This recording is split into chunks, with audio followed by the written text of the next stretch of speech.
Pow, that was a big slap. All right, we are here live and ready for a new kind of show. So we're just going to be doing some chit chat tonight about some myths or some questions. And there's Susan. Hey, Susan. Hi. Sorry I'm a Hey, little late. Susan.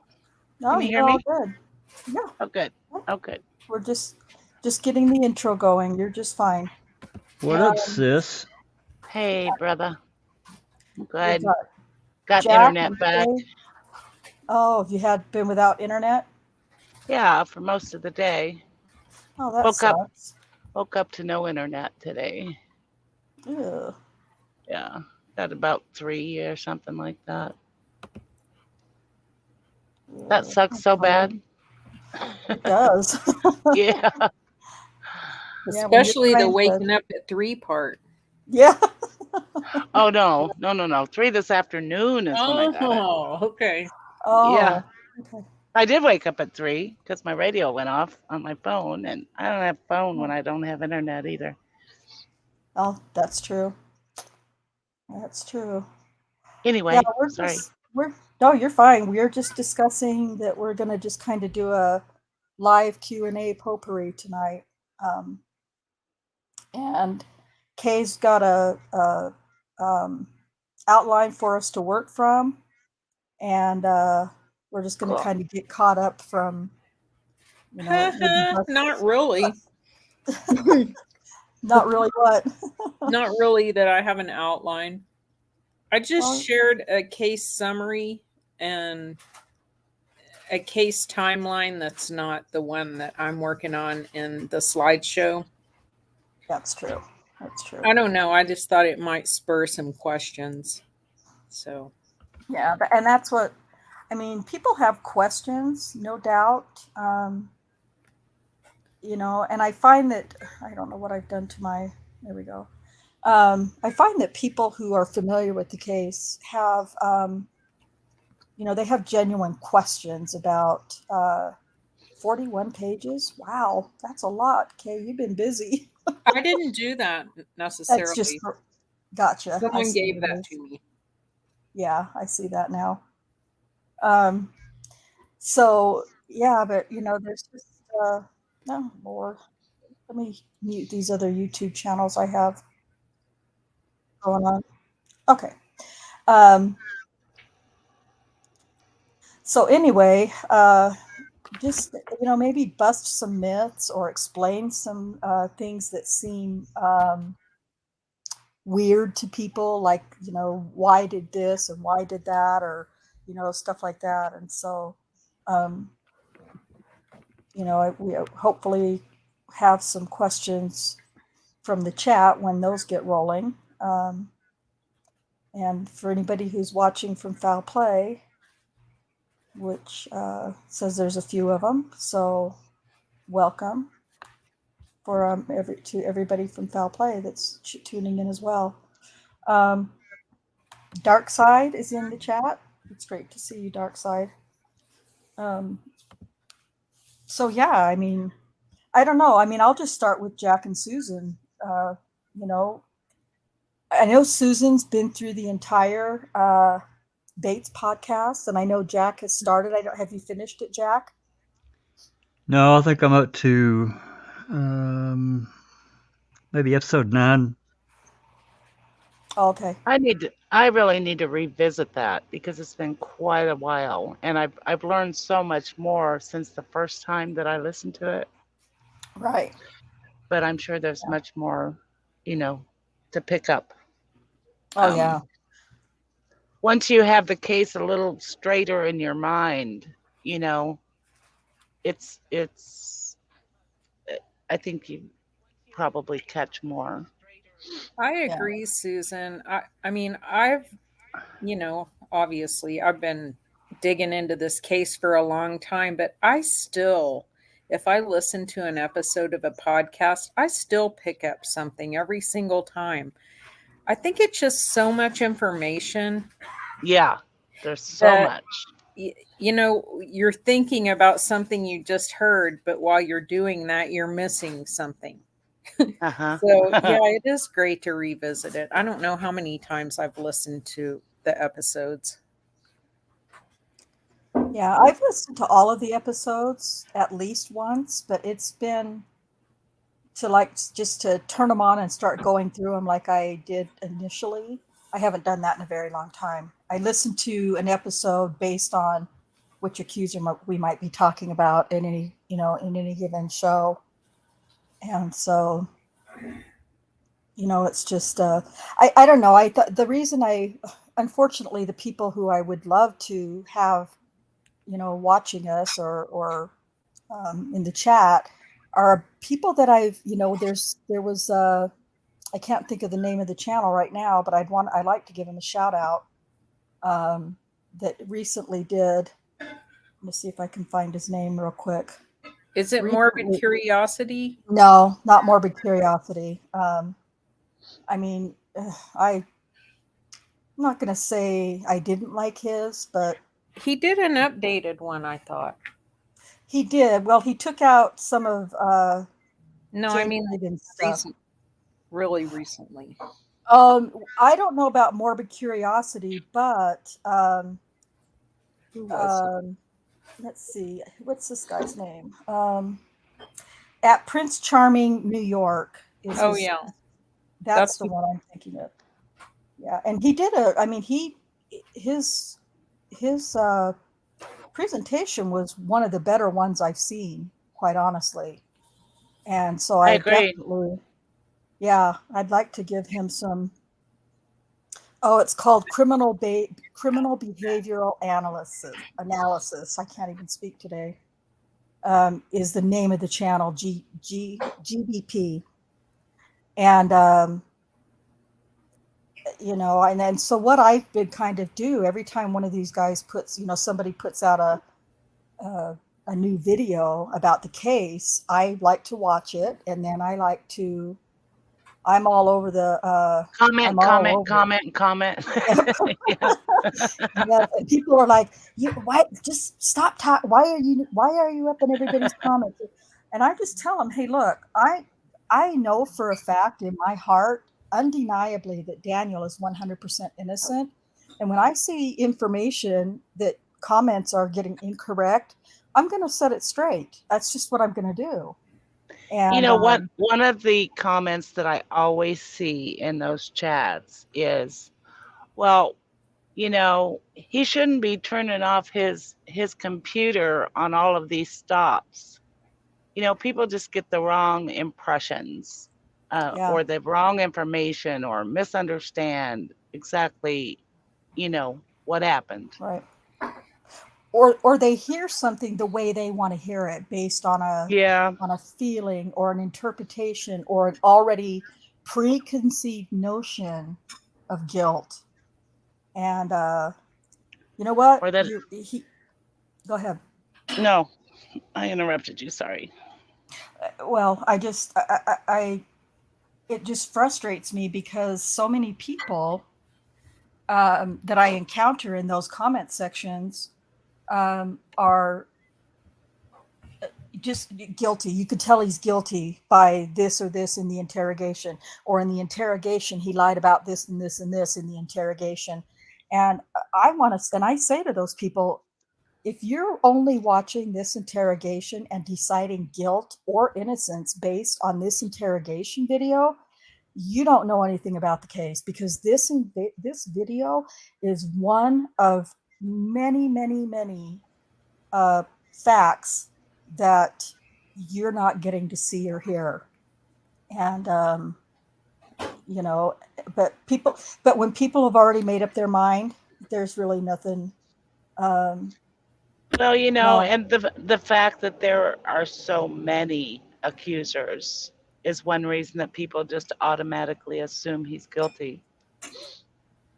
Yes, that's true. And they say, well, he may not be guilty of all of them, but he has to be guilty of some, because there are so many accusers. Right. I think that was an intentional tactic.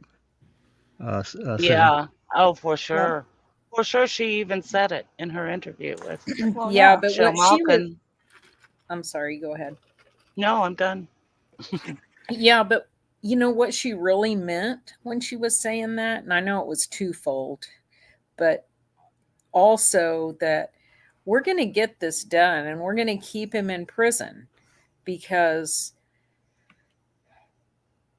it'll be impossible. It'll be almost impossible for him to undo these because now in post conviction, he has to undo every single accuser's, every single one of those 18 charges for which he was convicted. Right. Um, you know, if just They one know. stands, yeah, he'll do that time. Yeah. And she knew what she was doing there. I mean, I think she's framed enough people up that that you know, she really was honing her skills, and she might be stupid, but she's really good at with her corruption. Well, no, it's her intuition, Kay. She knows when somebody's guilty. Yeah, she had a Yeah. gut feeling. I know. Her gut feelings. Yep. Mhm. She's pro at that. I think, you know, some of the other reasons that people get these things in their head that are completely false is because in the beginning, news organizations didn't want to touch this case with a 10-foot pole because of the climate in the United States at the time. They didn't want to come up against, they didn't want to be an anti-Me Too person. They didn't want to be someone who didn't believe the women. Yeah. They, you know, they Yeah. didn't want to get canceled, basically. Yeah. I mean, Me Too movement, cancel culture. That was born around the time of this case, and it's been a horrible thing for Daniel to try to get justice because Oh of my it. God. Yeah. And you know, 7 years later, here we are, and you know, we're far enough removed from all of that that people are even willing to look at the facts of the case and, you know, decide with an open mind to use some critical thinking skills Yeah. Right. to I just question. want to answer under your scar. She said 18. I thought it was Yeah. less than that. It was actually 13 accusers, but he was convicted on 18 counts. I think were there 36 counts altogether? Yeah, exactly 36. half. Yep. One juror Exactly said half. they split the baby. Yeah. Yeah. Was that justice? I don't know. That's, you know, I don't know, Yeah. but that's what they did. They, including you, dude. Including him. Yeah. Yeah. That was Daniel Speaks that said that. Another reason is that in the 2-hour interview of Daniel, both detectives lie, and people listen to that interview and they take everything that those detectives said as gospel. Like, for instance, well, CSI's going through your car right now, and you know, when they did, they found pubic hairs in the back seat. Is there any reason why your pubic hairs would be in the back seat of that car? Well, that was complete bullshit. They weren't. They Yeah. didn't find any pubic hairs in the back seat of the car, and people believed that there were pubic hairs in the back seat of the car. Right. Yeah. It's things like that. And also the people that covered the case in the beginning, even if they would kind of, I think after Michelle Malkin did her 2-part documentary, I think people started trying to cover it, kind of like, what was that Jim Can't Swim guy? The guy that busted away from Jim Can't Swim and did Daniel's case. I can't think what he Oh, named no. his channel. Was that Matt Orchard? Yes, Matt Orchard still. But people felt the need to scrutinize it, and in the first half of their show, say everything that makes him look guilty as shit. Oh. And then in the second half, say, well, but these things, and try to give a more balanced accounting on the second half of the show. And Matt Orchard's show was so long that, if people got to the second half of the show, they got to hear some really great stuff. But I think when these channels like Morbid Curiosity, they had access to the family and documents, and they had access to all kinds of information so that they could go through it and look at the facts of the case and present it in the way that it really should be presented fairly. But they didn't do that necessarily, because that's not sensational. I think when you have to listen to an advertisement every 5 minutes on a show, they're in it for the money, and people want to hear sensational things. Yep. I think it's pretty damn sensational that someone gets framed and sent to prison for 263 years, but people would rather hear about a cop rapist committing crimes on Black citizens. And that's just my opinion, but well, that's just more sensational and more, I know it's a odd word, but salacious and titillating. People like titillating information, whether it's true or not.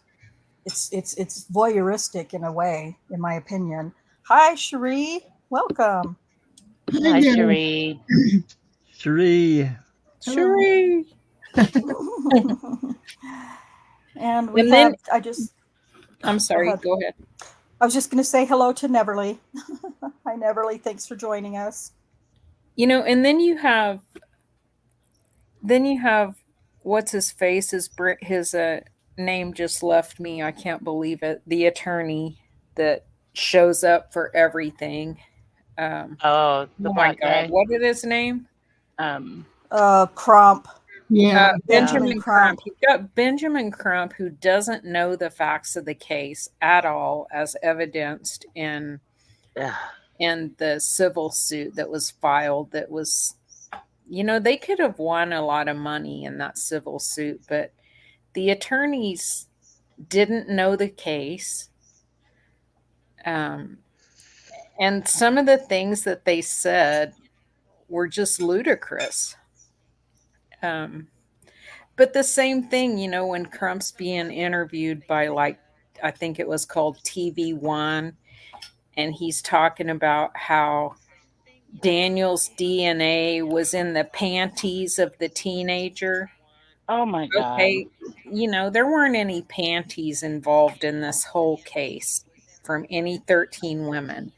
Jesus. The only underwear that was involved was Rosetta Great when they drug those giant tidy-whitey underwear out of her closet and sent them in for testing. Like, what did they actually think was going to be on those men's underwear? Well, she told them there was stuff all over that bedroom, right? Yeah. There should be.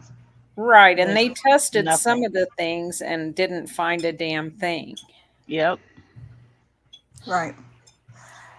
And listen, those tidy whities, not only were they huge and old, but they were foul and disgusting. And that was so nasty.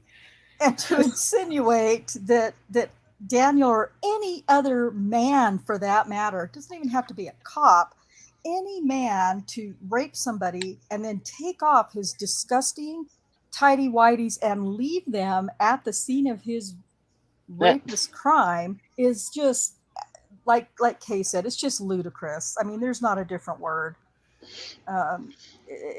Just and Rosetta Great said, "You will find his DNA in my room. You will find it in there." On the And back she of was the just chair, on the bed yeah, frame, on the on the comforter. comforter. And they Yeah. didn't even test the bed frame. No, If a victim says that she wiped her hand on her crotch and wiped it on the bed frame, Ew. on the bed rail, Ew. you wouldn't test that. They right. knew that. I mean, it just shows that they knew. They already knew she wasn't really a victim. I mean, Yeah. all of that stuff was just show. Yeah. They were Yeah, you're trying. supposed to be able to back up their claims, you know? Supposed to be able to. And knowing what we know now, they didn't have any way of backing up their claim. There was no way to back up their claims. Right. There was no, excuse me, um, there was no, the only thing they could use as evidence against Daniel was his AVL. And I've said it 100 times, if I've said it 10, his AVL doesn't prove any crime. His AVL proves that he Right. was in the location credibly, legitimately with the accuser, Right. and that's it. That's all Period. it shows. But people are like, well, they have all the evidence from all of his crimes and all of his places that he went, and what evidence though? But there's no evidence. Well, the GPS says he was there, and that's the one I love the most. What does there. that mean? He was exactly. He was there. So I don't know. Neverly has a good question. If you do the math and break it down and divide the years per accuser, how many years did he get if you want to just break it down, by dividing 13 into 263 or whatever, how many years did he get per accuser in that way? Of course, that's not how he was charged and sentenced, but not, and not all accusers actually won their. So 20.23 years. If you divide by 13. If you divide by 13. Yeah. But if you divide by, what was it, 8? Yeah, I think 8. Yeah. 32.875. Okay. So Like a life sentence for every one of them. Mm-hmm. And and that all of the sentences run consecutively. I mean, Judge Henderson was just being an asshole. No doubt. Yeah. That's very true. But he also knew that Daniel wasn't guilty of those charges. He did. And he was guilty of being a fucking sexual abuser. Yeah. And half of the accusers, well, so we can't really say, well, I don't know. How can we say half of the accusers won? We can't even really say that because not really. You're right, Rhonda, because some of the ones that won really not on all counts, like Sherry or Tabitha Barnes, who we just covered.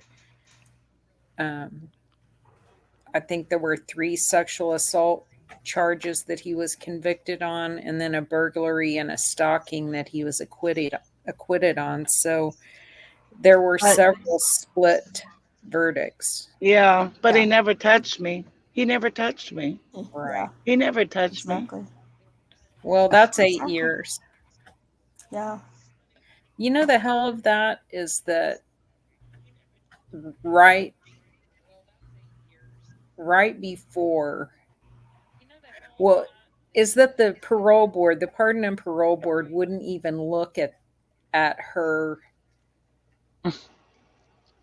video deposition saying that this charge that they were considering parole for, that she completely admits that he never touched her.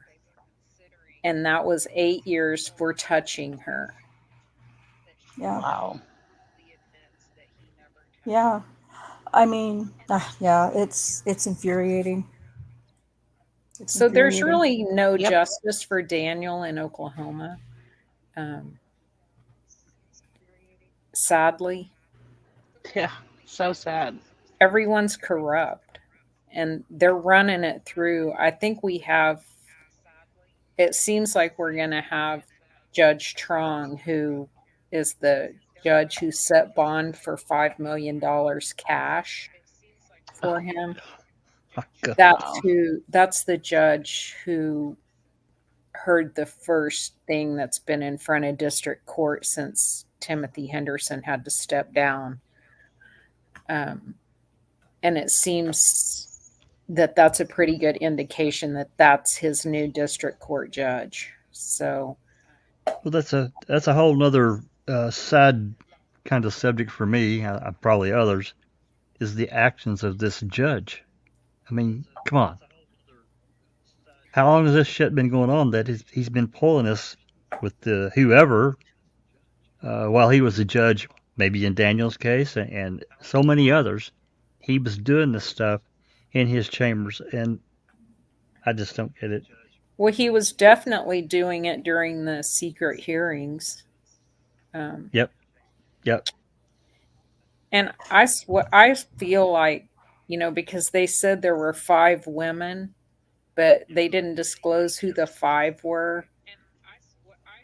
I really think that maybe Lori McConnell may have been one of them.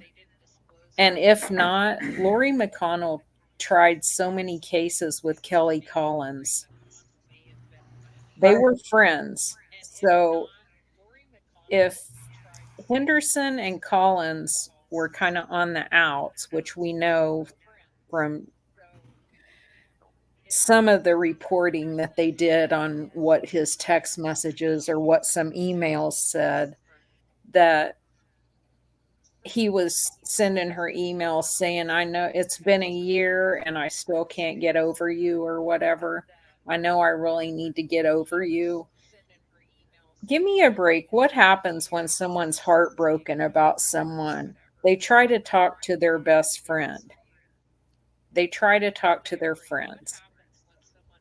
Lori McConnell and Kelly Collins were friends. You don't try cases together and not develop a friendship like that. You don't work in the same division together and not develop a friendship.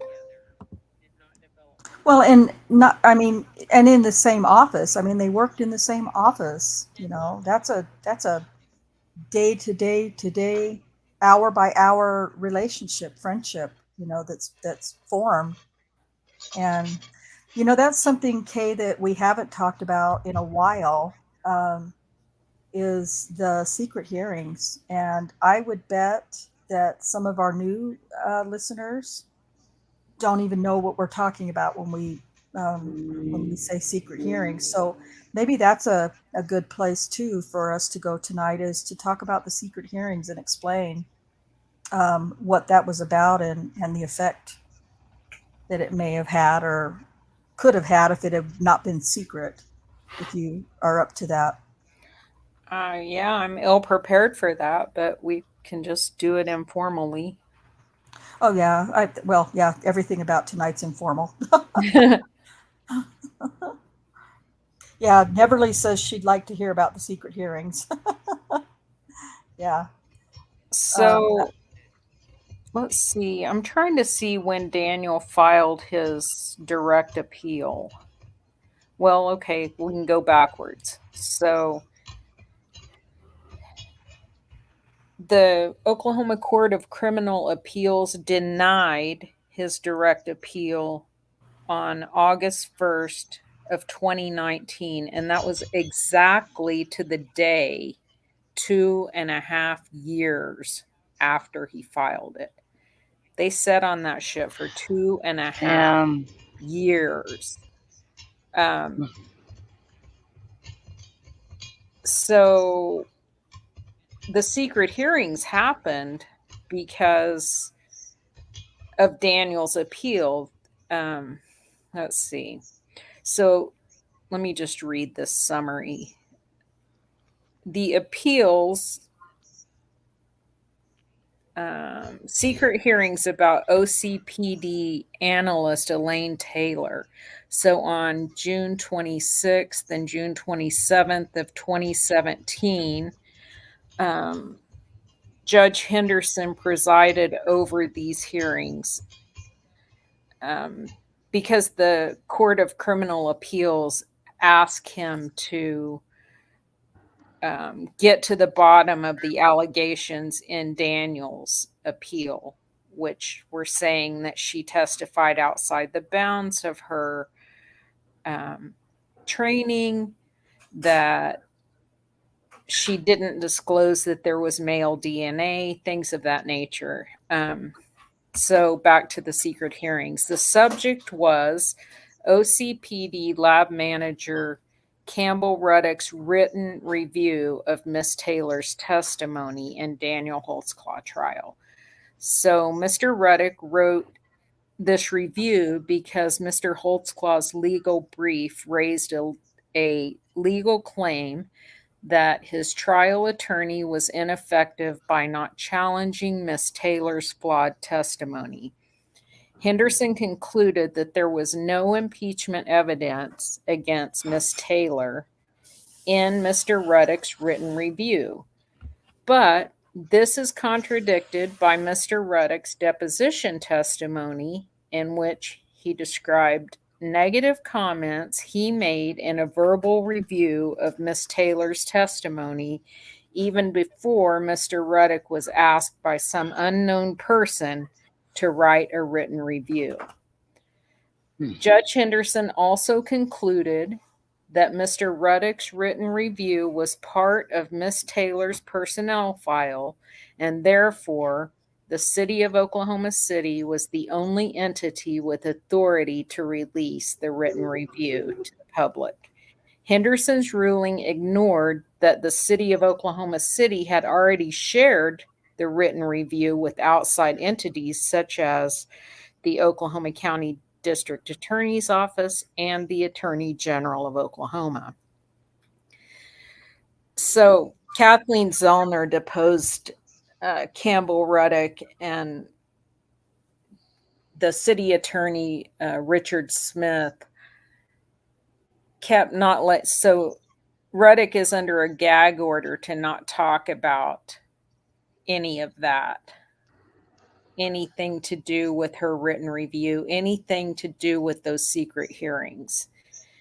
But at the very end, Zellner kind of sweet talked him. I mean, I don't know a better word to use. Oh, this is, this is my last question, can he answer? And Smith said, well, if it's your last question, yeah, I'll let him go ahead and answer. And that's when it was revealed that it had to do with her,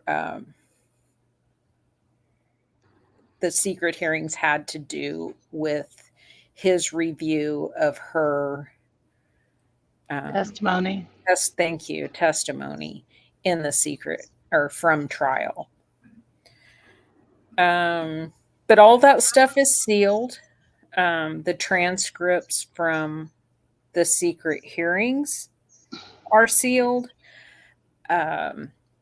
Neither Daniel nor his attorney were allowed to attend the secret hearings because they said it was a personnel issue.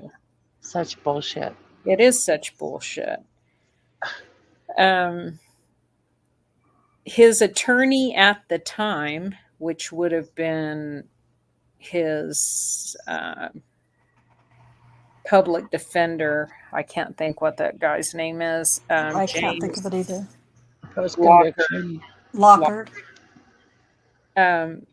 He was allowed to go to the courthouse and stand there and read some heavily redacted transcripts from the secret hearings. He had to go What the hell? multiple days. He wasn't allowed to take them, and Daniel's current counsel is not allowed to do that same thing. What?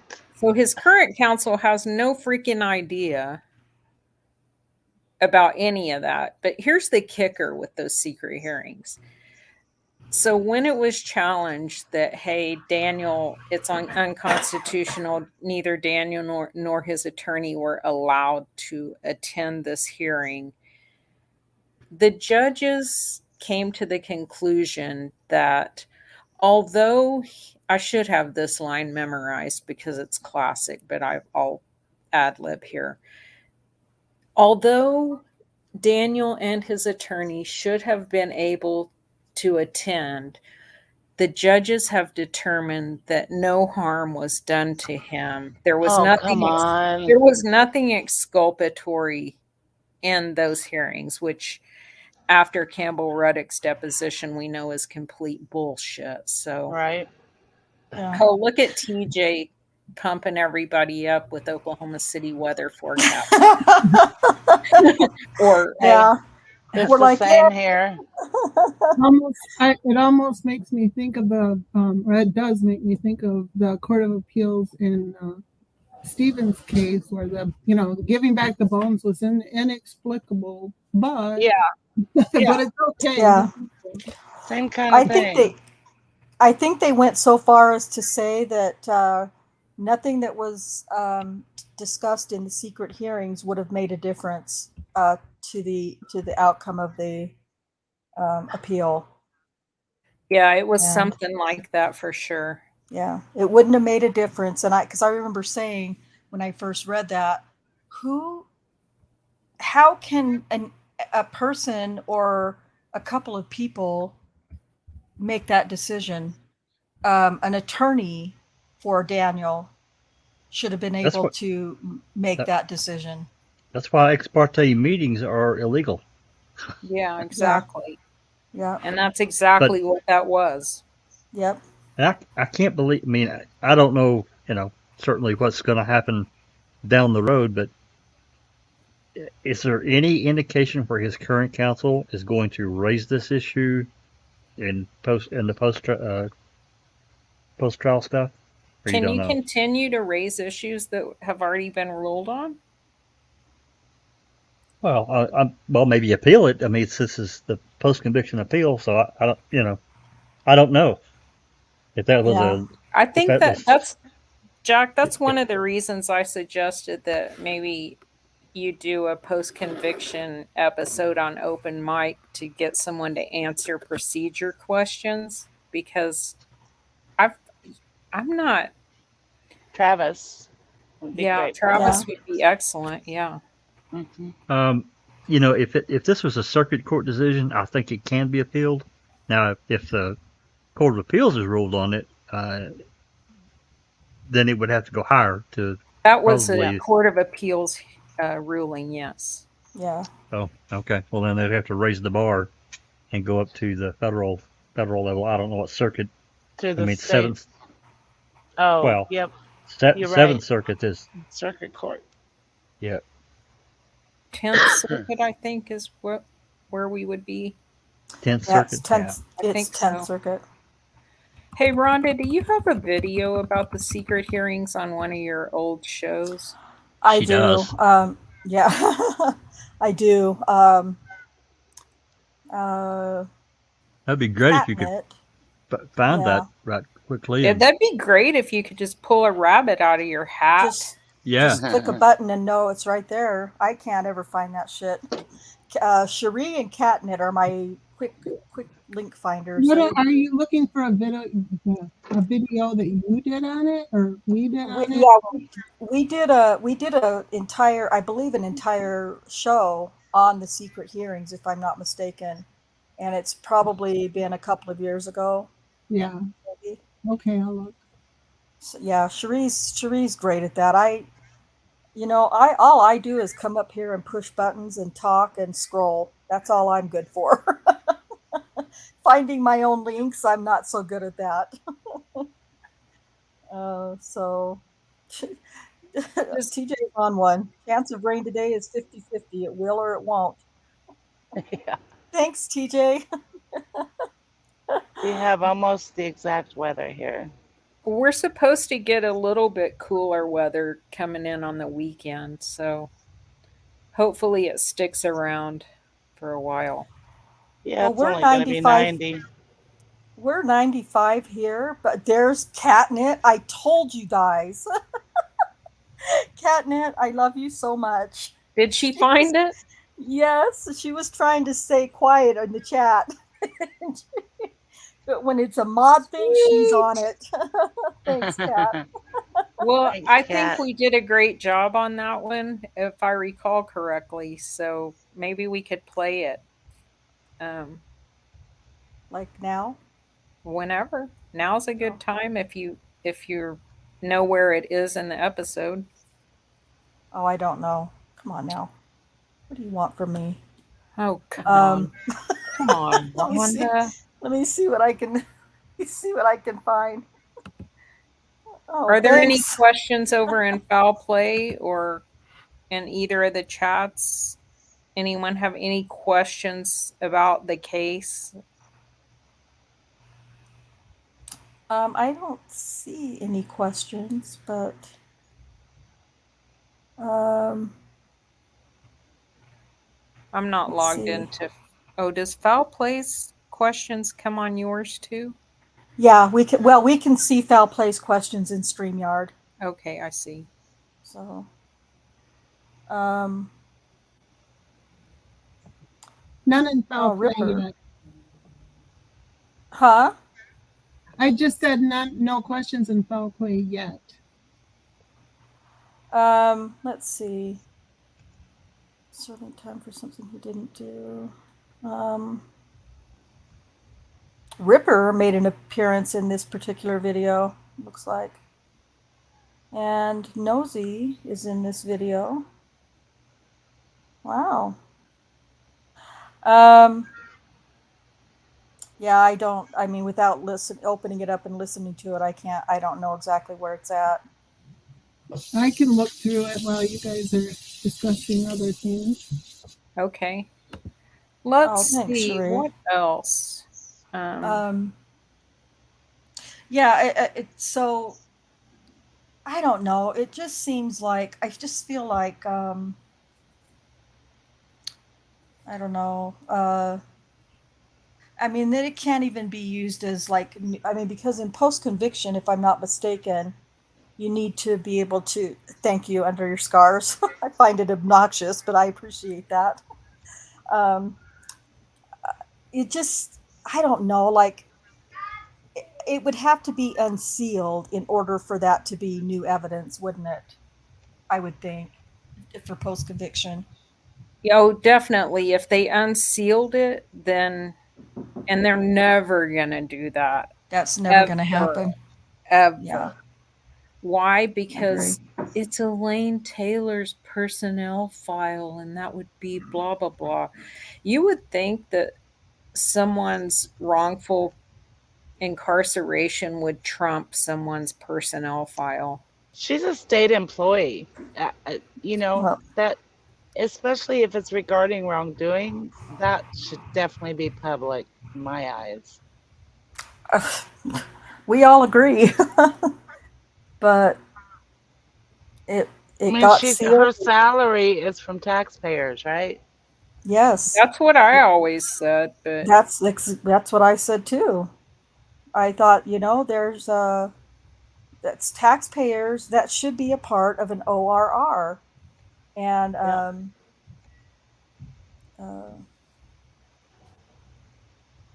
okay. Well, I could play that maybe, Cherie says that in the beginning, I have that great news segment where that journalist is acting out his wait for info on the secret hearings. Oh yeah, Phil Cross did an Phil excellent Cross. report Yeah, on he that. did. Yeah, play that.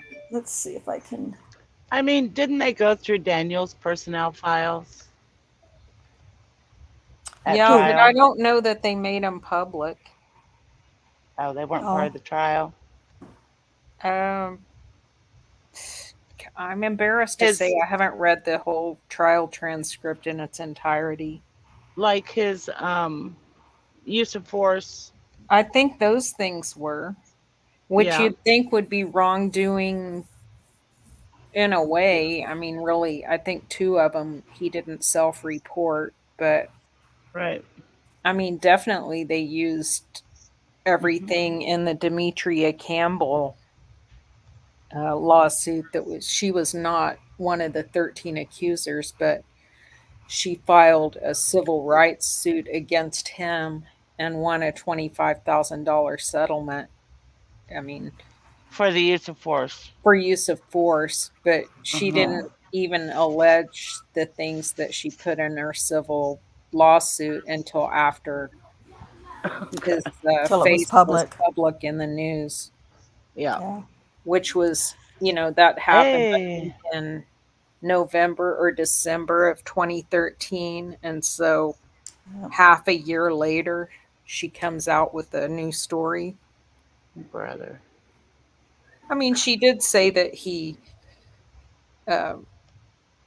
shoved her up against a brick wall, which he did say that he did use the wall to, She was resisting.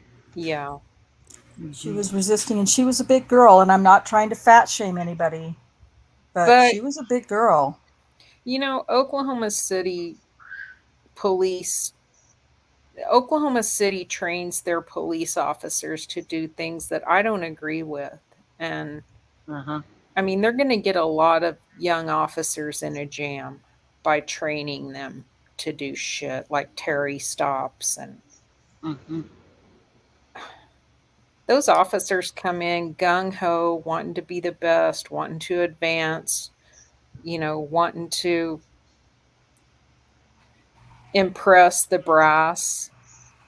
So if they're instructed to do X, Y, and Z,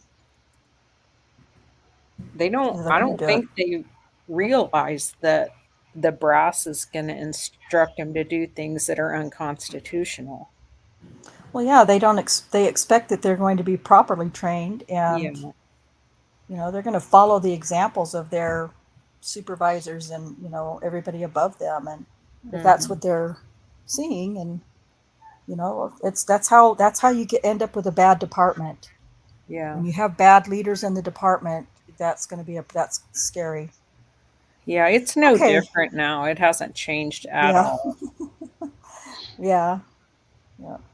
All right, let's see what we can see on this video that the Cherie and Catnet have pulled up.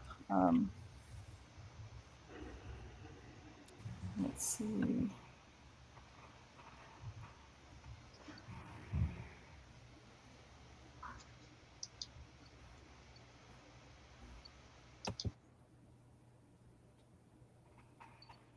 There's a new development in a case of a cop convicted of rape. But here's the twist. The courts have ordered all details about it covered up. And as Fox 25's Phil Cross shows us, their curtain isn't just closing on the public's right to witness justice. Our story begins here at the Oklahoma Judicial Center, where the Court of Criminal Appeals meets. Now, this is where the state is fighting to keep Daniel Holtzclaw in prison. Now, the state recently filed a motion under seal, which is uncommon, but not unheard of. However, the court took it a step further and issued a protective order over all this new information and then kicked the case back to Oklahoma County. So here we are at Oklahoma County District Court. When we first asked the court here, they said the case was all with the Court of Criminal Appeals, so they tossed the legal ball back to the state's Justice Center. Here's where it all gets a little weird. The court is even keeping this new information secret from Daniel Holtzclaw's own attorneys. And when we asked what was supposed to be happening in district court, the judges in this building told us we had to go back downtown. We tried to ask Judge Timothy Henderson, him right there, about when this mystery information was going to be heard in his courtroom, but his office says he can't comment on anything related to the Holtzclaw case. So we asked when this hearing would be set. His office says he can't comment on anything related to the Holtzclaw case. So we asked if the public would be allowed in the public courtrooms during this hearing, and well, you guessed it, his office says they can't comment on anything related to the Holtzclaw case. So here we are back at the Court of Criminal Appeals, where we asked the judges why the need for all the secrecy and the legal justification for that, and also how that squares up with the oath they took to uphold the U.S. Constitution, which allows for public access to the courts, and the Oklahoma Constitution, which also allows public access to the courts. Here's what they had to say.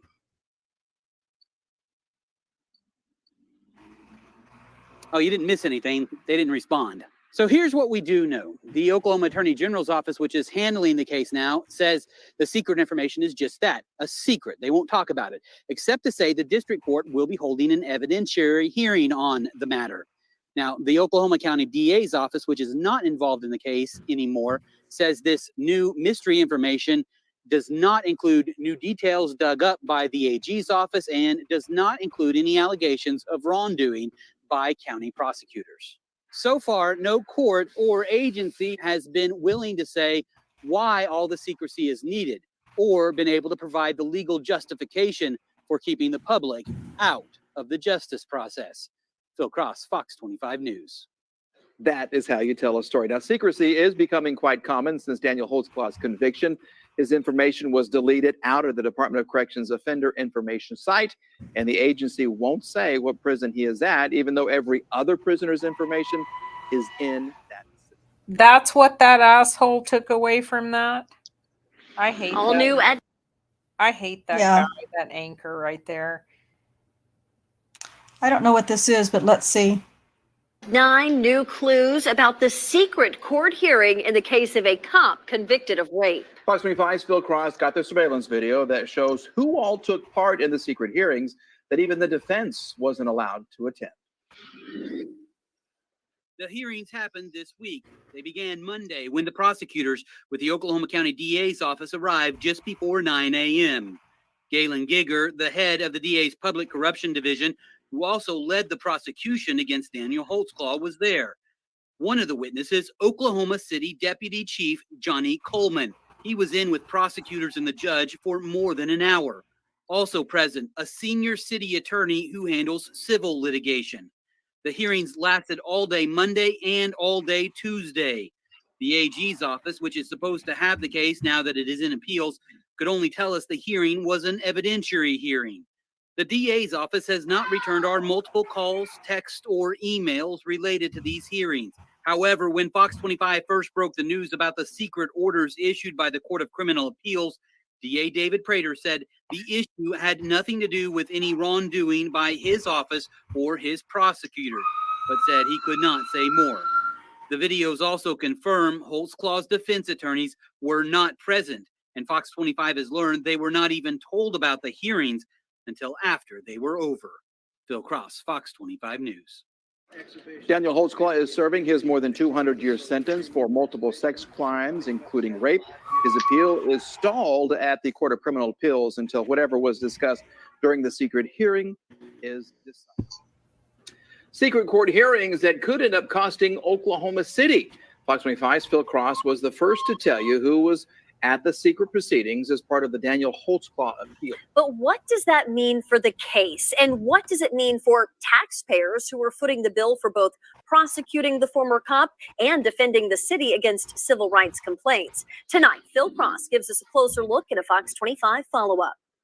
In prison for what is likely the rest of his life, former police officer Daniel Holtzclaw maintains he did not sexually assault, rape, or do anything inappropriate with the women he was convicted of assaulting during traffic stops.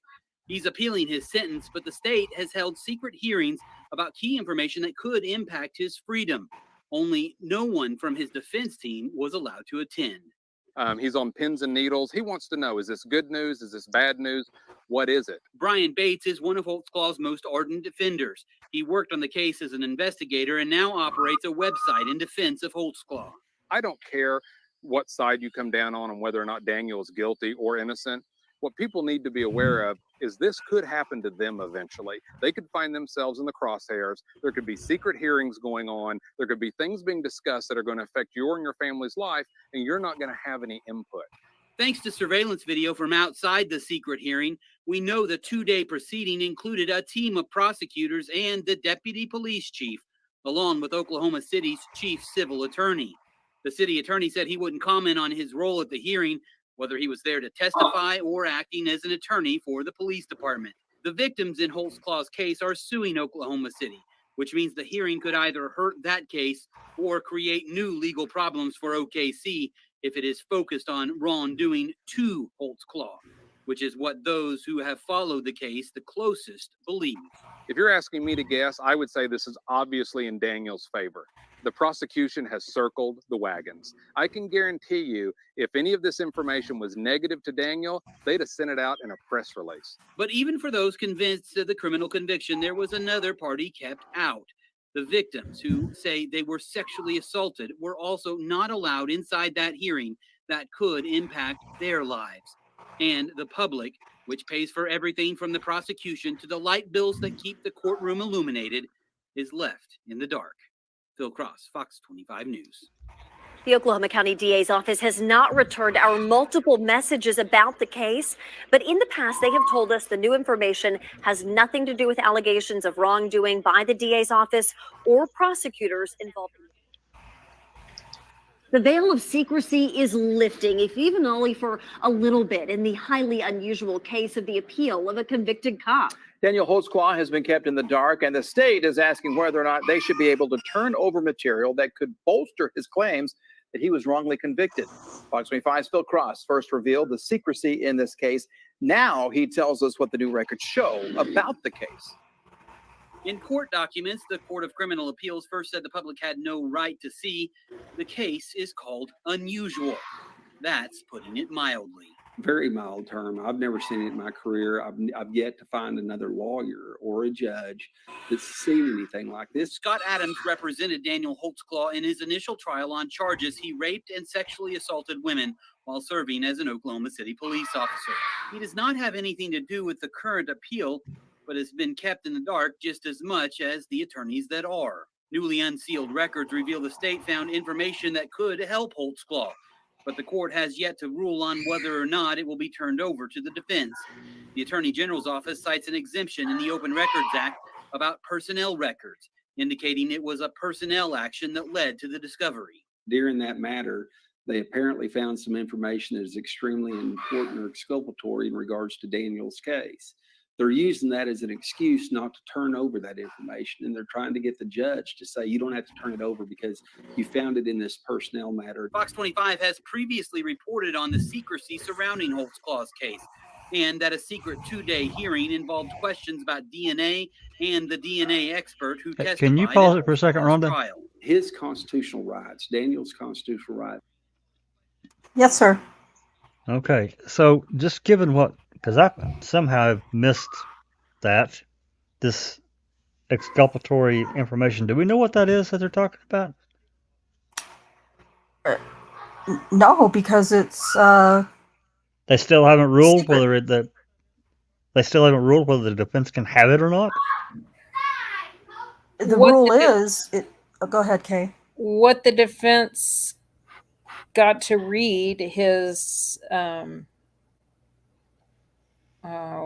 public defender.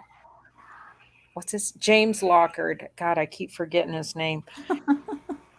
Like I said before, he got to go read some heavily redacted transcripts, but the transcripts themselves are sealed to even Daniel's current attorney. So, I mean, we know that it had to do with Elaine Taylor's trial testimony, and we know it had to do with the issues that Daniel raised in his direct appeal.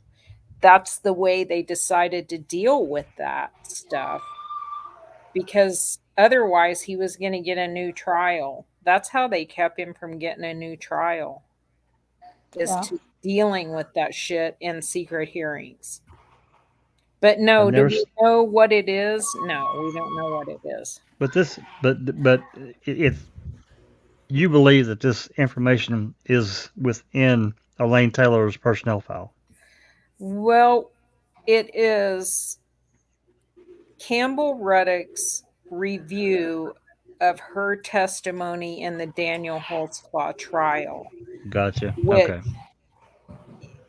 go ahead. he was very he wouldn't, in his deposition, he kept using the word confused. I felt like her testimony was very confused, like it was confusing to the jurors. I felt like she should have explained this better. And what he meant was the way that she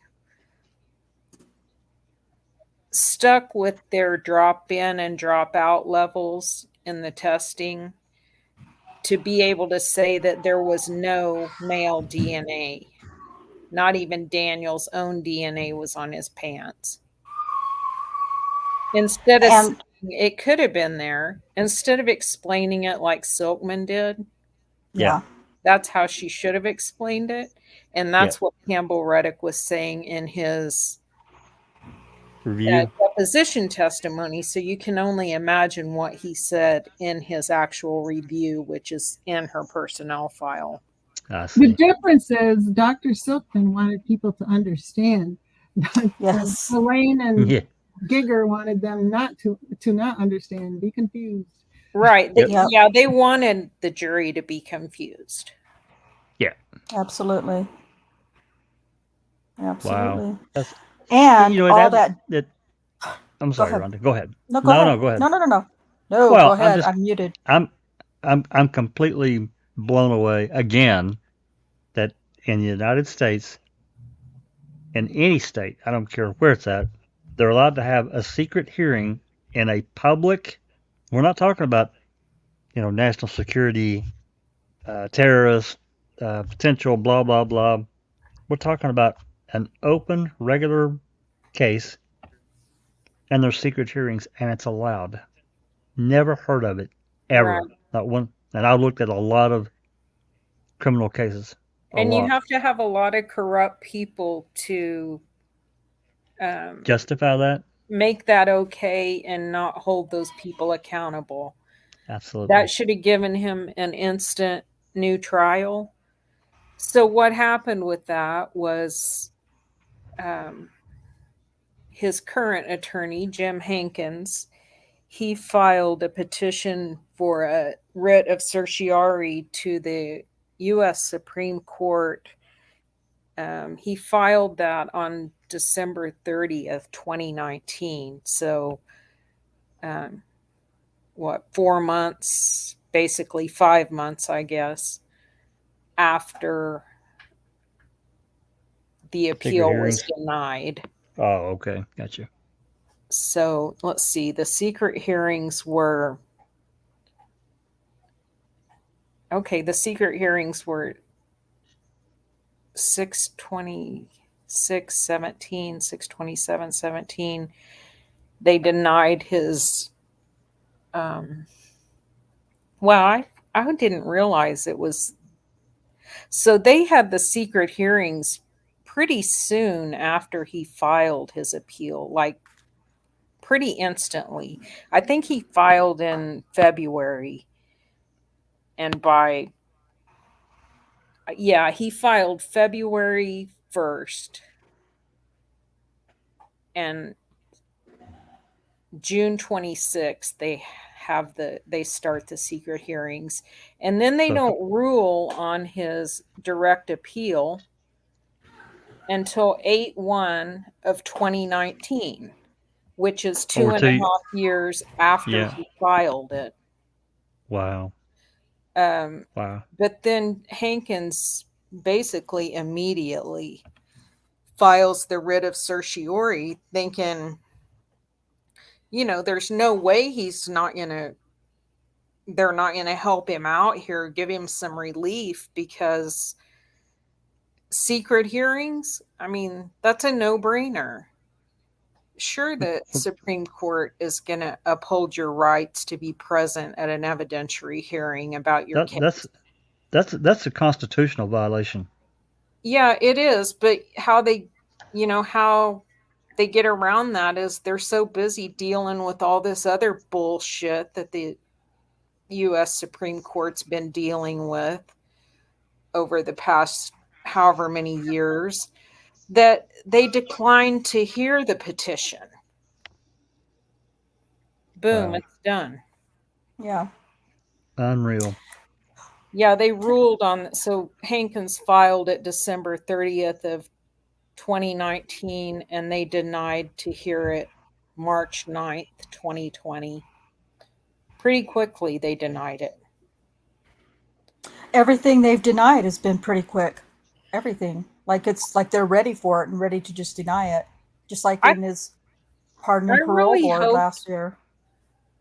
I really hoped they would take up some of these wrongful conviction issues all at the same time. Like I know that I'd done some research. I can't remember what they call that, but where they group similar topics together and deal with them all at once. Class action. Well, at the Supreme Court, it's called something else. Oh, yeah, it is. Yeah, class action is generally civil. I can't think what it was, but because I say that because Rodney Reed was before SCOTUS at the same time Daniel was right then. And they could have grouped it. Yeah. They could have dealt with both of those issues together. Yeah.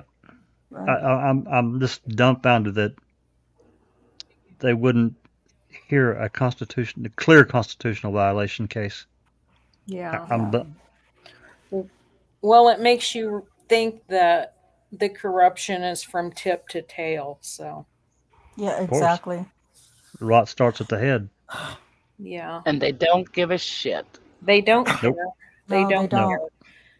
No, this, to unravel Daniel's case is going to mean a lot of heads are going to roll. A lot of lawsuits are going to happen. Yep. It could be as bad for the state of Oklahoma as Stephen Avery's lawsuit in Wisconsin. Just thinking the same thing. Yeah, the reason they set him up. Well, the reason they fight so hard against it, against him making any headway. Just to stick a pin in this, I'm I won't say a major history buff, but I've read a lot of history, and when I think about in our justice system, the court system, the legal system, when I hear about secret hearings and about a defendant, my mind automatically goes to Nazi Germany, 1944, because that's what they did. I'm not kidding. That's what they did it too. Yeah. I'm sure it probably happens in other parts of the world that I haven't really looked at, but that's where my mind goes to. I'm thinking, how can you treat another American, even if you believe this person is guilty, how can you not follow the Constitution? This is one of the 10, our Bill of Rights. The first 10 amendments are our Bill of Rights. They're untouchable. They're fucking untouchable. They can do whatever the hell they please. And you said the key phrase that you said, Jack, was all over the world. But this is the freest country in all over the world. Yeah, supposedly. With allegedly the most. That's what we're led to believe. Justice system, exactly. That's what I'm saying. Well, supposedly that's what they like to say. Yeah. And so if we can't even uphold those basic rights and freedoms in this free country, I mean, it's just Justine J from Foul Play says, how come his lawyers weren't invited to the secret hearing? Yeah, well, they didn't want them in there. Yeah. Personnel issue. They made it a personnel meeting instead of what it really was. Well, they So didn't that- even tell him about it, so they could have Yeah. protested it. I mean, Yeah. that's my next question, Kay and Rhonda and Cherie. How did they find out? I mean, the news was covering it. Yeah, but who told them? Who alerted them? Who alerted them that they were having these meetings in there? Somebody had to find and tip Well, it I off. don't know. I guess whoever covers Oklahoma County Court, they're reporters all over the courthouse. Oh, they were there and saw some activity Yeah. and Yeah. gotcha. I understand. I mean, now. Thank you. Daniel's attorneys learned about it from the news. So, Wow. Can you imagine? I mean, I can't even wrap my head around that shit.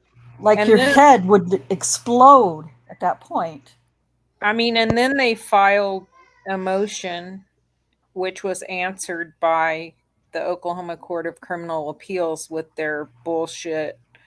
Although he should have been able to attend, no harm was done to Mr. Holtzclaw, as there was nothing exculpatory to his case.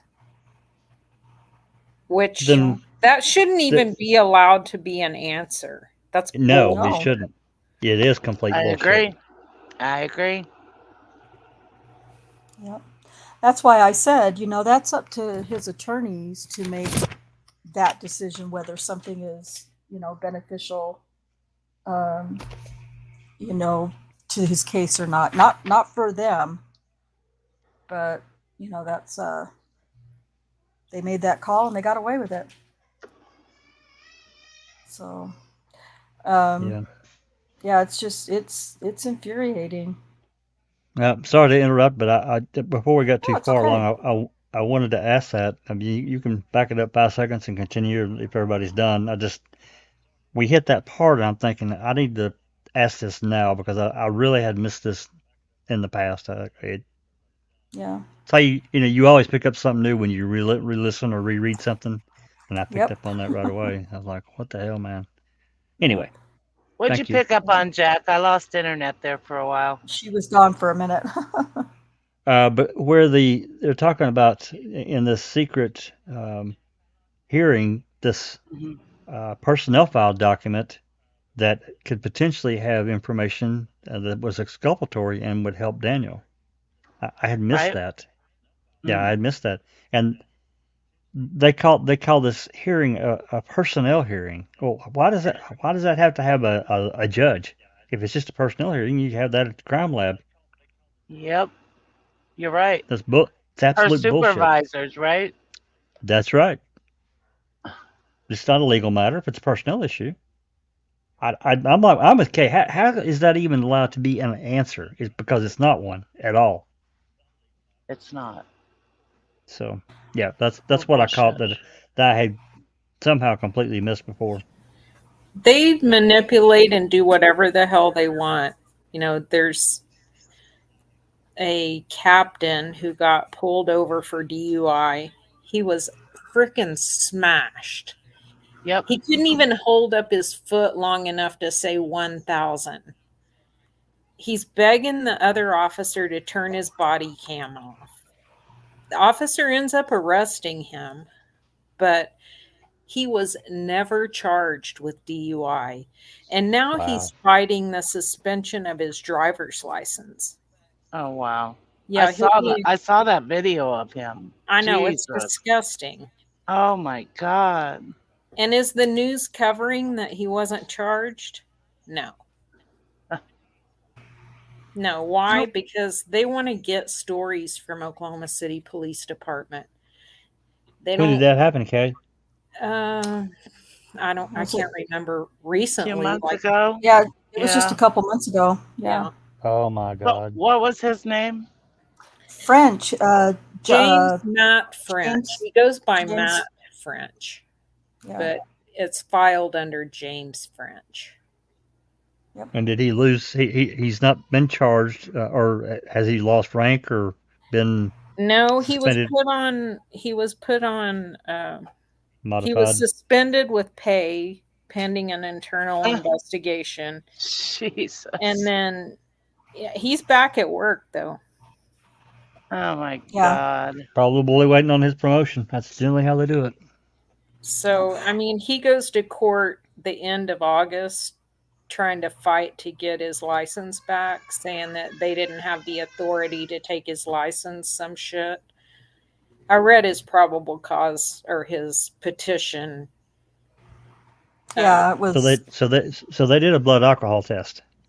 Yeah, he wouldn't submit to, well, I mean, he did some of the stupid monkey tricks on the side of the road, but he wouldn't submit to, he would A never breathalyzer? answer the question about blowing a breathalyzer. So he didn't do a breathalyzer, but they took him, he was arrested. I mean, this officer said, I'm not turning off my camera until I'm finished with this investigation. You're putting me in a bad position here. Absolutely. I can't treat anyone differently. I mean, I'm not going to treat you any differently than I would Southside Loco gang member. Right. He's doing his job. That's what he's supposed to do. What would I be if I did that? And then the chief, of course, had to come out and publicly commend the officer for doing a good job because, of course, what's he supposed to say? But he didn't hold him accountable. Yeah, if you don't hold them accountable to their position, then it's nothing. It's crap. Wow, And I did not know that.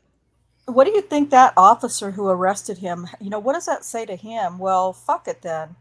Oh, don't you know how much retaliation he's getting? Yeah, I'm sure they are kicking his ass.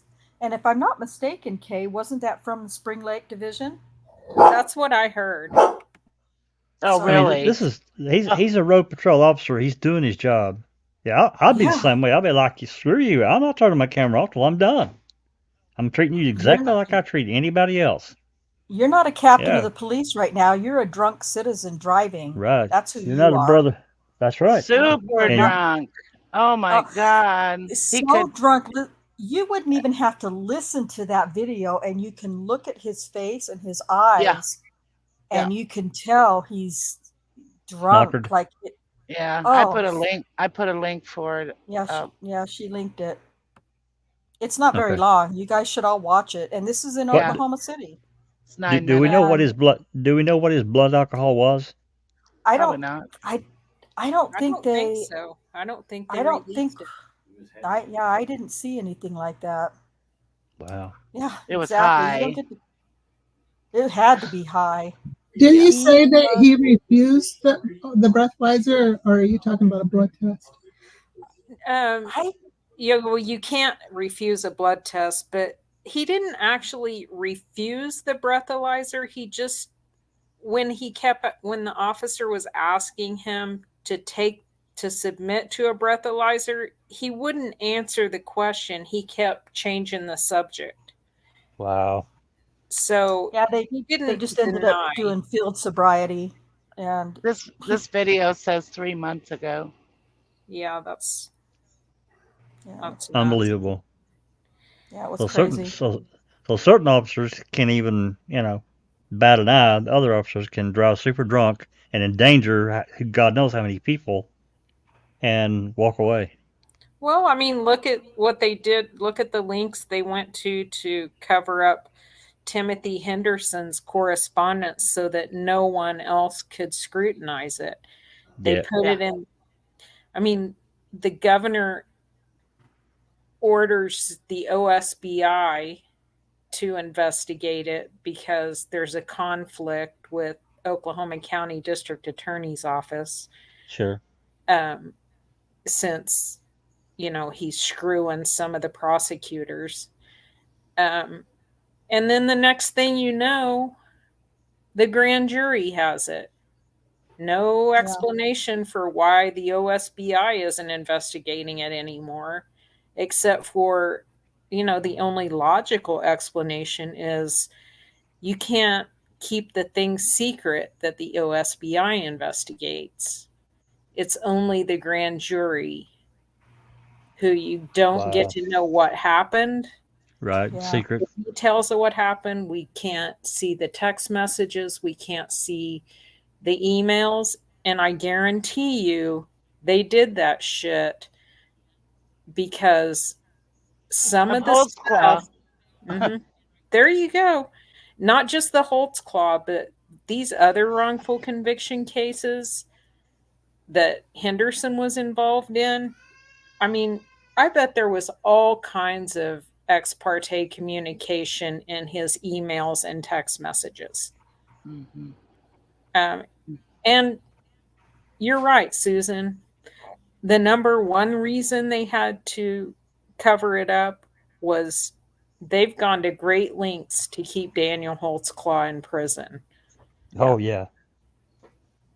They Yeah, so can't let it come out that they used him as a scapegoat so that Oklahoma City wouldn't have riots and tear up all no. improvements. Oh no, I mean, no. how They fucking could, shallow is that? no way they'd ever admit to that. No way. Anyway. All right, Rhonda. Thank you for pausing that. Oh, you're welcome. I just want to show a picture before I go back to the video because it makes me giggle. But so I'm going to show you this picture really quick. Excuse me. Okay, let's see.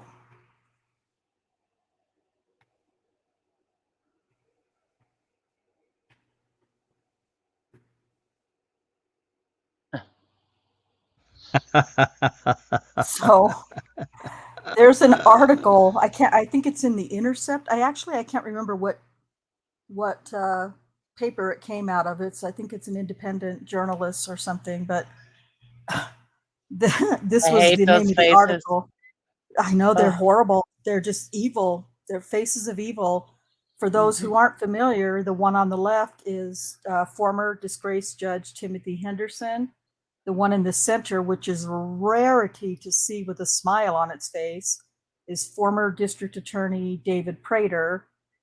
And then the one on the far right, the little clown, is former ADA Galen Gigger, who ran for DA last year but lost. Thank God. He got his butt whipped. Yeah, But he did too. isn't he in the DOJ's office or something now? He's in the Attorney General's office. Yeah. I'm sure he'll be dealing with any future Holtzclaw. That's scary. Unfortunately. He should be he actually should be barred from dealing with any of that. No shit. Because of conflict. He should not be allowed to touch it. It's conflict. Yep. Well, so the reason that this is called Big Pimpin' in Oklahoma County DA's office is kind of goes back to, I have a video on it. I think I have a couple of videos on it that we've done. But Galen Gigger has a son who was accused of, I think we talked about this recently, a few shows back, but his son, his name is Jackson Gigger, was accused of sexually assaulting 3 teenage girls when he himself was a teenager, and that all got buried.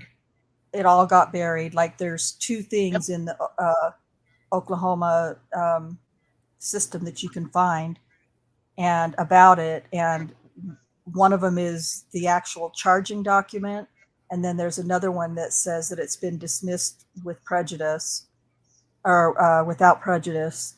And but anyway, the whole article, I wish I could find that article because it's a really good one. It talks about how these guys, Gigger and Prater, were making sure that that Henderson got, cute young ADAs in the office for him to, screw or whatever, assault, prey whatever upon, he was prey doing. upon. Prey upon, For him to dry hump. Groom, dry hump. Yeah. And so anyway, and so it was just a big round circle of, everybody helping to keep Henderson's lies secret or whatever. anyway, it's the picture just cracks me up. I just have to always show. I'd like to show that when I can because it's kind of funny to me. And I think Cherie and Catnet are dropping some links in the chats to about Mine, this kind about these yeah, things. mine is the article that I saw that. The Big Pimpin' article. Yeah, yeah. Yeah. Okay. Yeah. And then I think Kat dropped some videos from Galen Gigger that we've done in the past. And that's something that I did a while ago. Covered the investigators: Rocky Gregory, Kim Davis, Elaine Taylor, and then Galen Gigger.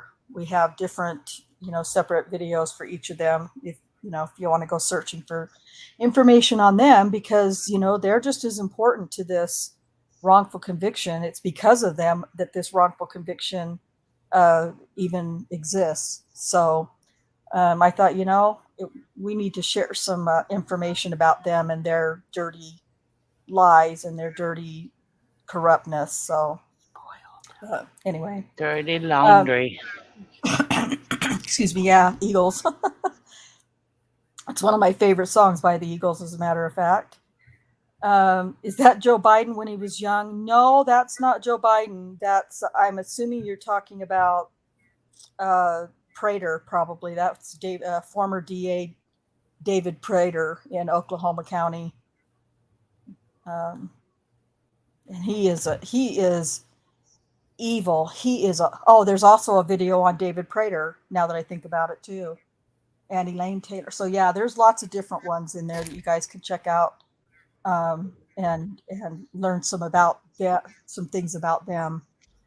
So, all right. I don't know how much of this is left, but I didn't know we did such a good job putting this together. So, or at least I feel like it's a good job, but we'll finish this up, or at least see what else is coming. Right. Override any of that. And if there's anything exculpatory out there under the United States Supreme Court cases, it's got to be turned over to the defendant. The court records say the witnesses, including the head of the DNA lab and the deputy chief of police, were thoroughly examined, but they were only questioned by the prosecutors and a judge. There was no cross-examination, and there is an attempt to continue in secrecy. No matter what happens now, to me, the Pandora's box has been opened, because eventually we're going to be able to dig in here and figure it out. It may be years, but we're going to figure out what's going on here. Problems with the Oklahoma City Police Crime Lab has the potential to impact hundreds, if not thousands, of cases.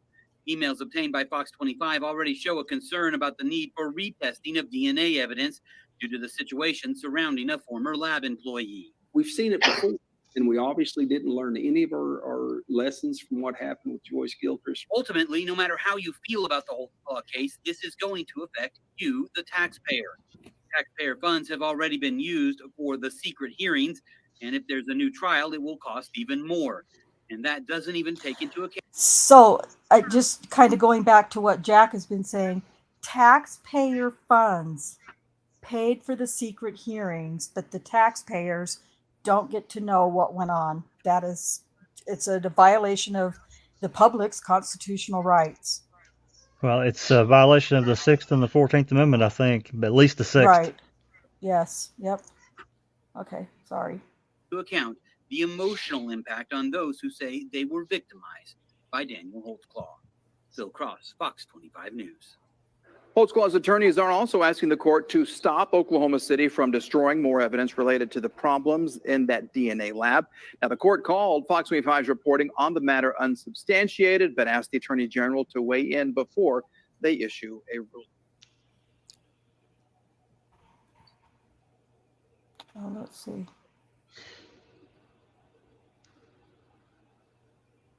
Okay, yeah, I think that was all that as far as that goes, that we had. But yeah, it was bigger than Dirty. Dirty. Dirty. It was a bigger deal than what it hasn't carried out to continue to be a big deal, and it's so, and what can we do about it? It's like you said, it may take years. Yeah. Shit. Yeah. And yeah. And so, yeah, that's, it may take years to see him exonerated and freed, but, that's why we're not going to go anywhere. So, but yeah, anyway. So I don't know if there's any questions that anybody, from anybody in either of the chats in my channel or Foul Play. Like I said, we're happy to answer whatever we can, or explain or bust any myths or whatever. When was what? The secret hearings under your scars? That was Probably. 2017, if I'm not mistaken. June 26th and 7th, 2017. Yeah. So basically 6 years ago. Yeah. 4 months after he filed his direct appeal, raising all these issues. It's like Queso 2.0. Mm-hmm. Yeah. Sure. Yeah, except really worse. Yeah, for sure. Yeah, I mean, as bad as Wisconsin is, I can't imagine them holding secret hearings and the defense is not allowed to come in. Oh, yeah, At they're least- capable. Oh, I could imagine it. Yeah. Well, I'm sure they could, but They didn't ever need to, I guess. yeah. They may need to in the future. Potentially, yeah. Well, I guess the only thing that I'm thinking of right now is, next steps for Daniel, and what's going to happen. Yeah. Yeah. Well, I mean, God, I hate to say that I don't have any confidence in his post-conviction application bearing any fruit for him. Yeah. But He's still being represented by James Hankins. Okay, is he a public defender, or is he someone? He's someone that Uncuffed the Innocent picked up Daniel's case, and they have they've worked with James Hankins on other cases. He's gotten other people off before they actually got convicted. So okay, I'm not sure how Erica Fuchs found him, but I think she is the one who found Hankins. So he's experienced. He's experienced in post-conviction work. But not in 13 trials in one case. Yeah, he definitely needs some help, but we need some pro bono help. Oh, TJ has a question. Yeah, he really says, quick. Why Daniel? Sorry. I just really quick for Neverly's question. Can they go after that secret hearing to help Daniel somehow? The only way I think that could happen is if the record, if that was unsealed, and then I believe that everything in those hearings would be allowed in as new evidence in a evidentiary hearing or a new trial. But that's never going to happen. Those records are never going to be unsealed. Unfortunately. Well, maybe when a lot of people die, but that's such a long time. It's really sad to think about that. Yeah. What about Vicky? I mean, I don't even know who has Vicky the power Behenna to unseal that. Would that be with the child court level, or? I mean, at least she could go review it and see see what they're lying about. Yeah. Yeah. I would guess she's familiar with it. I mean, I don't know if she would have taken the Maybe not. time to go read through 2 days of transcripts. Well, How yeah, many hours? probably I mean, not. it obviously took his attorney 2 full days to read it, so to Yeah. go Wow. through it. So, Hmm. Yeah. I mean, there's reading it, and then there's reading it for comprehension. So, Right. Trying to memorize it because they wouldn't let him. Because that's take all the he could. test. Yeah. mhm. Yep. Couldn't snap any pictures or anything. So, under your scars, I don't have any plans to coming to Canada anytime soon, but it's not out of the question. You don't, eh? Nope. I have thought about it, but I haven't made a About decision. it. A boot. I love all my Canadian Boot and a friends. boot. Please, a boot and a boot. Oh yeah, absolutely. So I think Kay has answered this several times about Why why we Daniel? don't know why Daniel, but Well, we yeah, I have mean, we actually do theories. know why Daniel. I mean, Yeah, he did something really stupid at a time, and then he got accused of some false allegations. The city didn't want to deal with that shit. They didn't want to deal with the fallout of standing up for an officer who's being accused of sexually assaulting a black woman when he turned his computer off. And yes, he turned his computer off on the way home. Had And he not Janie, turned his Janie computer went on the off, news. yep. maybe had he not turned his computer off, they wouldn't have thrown him under the bus. But it wasn't going to look good. They immediately started thinking about, oh man, this is going to blow up so big. They're going to Yep. uncover all these use of force violations, not even wanting to have to defend that almost all of them were self-reported. He was involved in a civil lawsuit, he and several other officers. It was a call that he assisted on where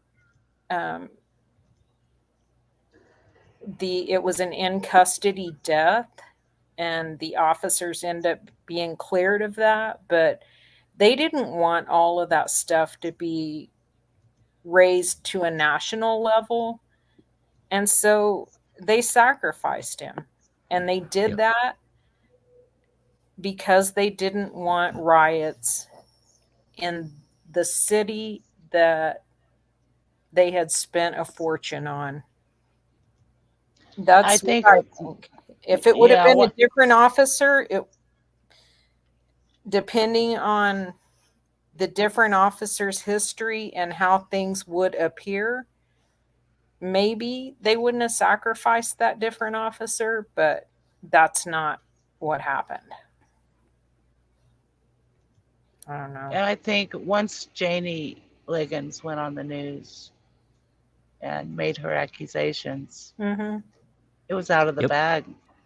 Yeah. Yep, because of all the other shit going on in the country that Kay is, she's told us about. I think Yeah. she's right. I think she's spot on. And not only necessarily what the improvements downtown, I think it could have happened in any part of the city and probably would have. Yeah. Well, when you start researching the struggle that Oklahoma City had with just, making that a city that people would want to bring their businesses to, that they would want to move their families there, they really struggled hard. I mean, all the way back before the Oklahoma City bombing. I mean, they were kind of on a roll with the MAPS projects, and then the Oklahoma City bombing happened and they had to start all over. And they had made great strides. The people were financing these each project by project through a vote of the people. the people were voting for these maps projects all the time. None of them failed that I've found. And they're still doing it. I mean, if you look up the maps projects right now, they're still going gangbusters with Wow. making Oklahoma City magnificent. Wow. So, you know, there were connections to the mayor, a former, what is that, Barry? I think he was chief at some point, but he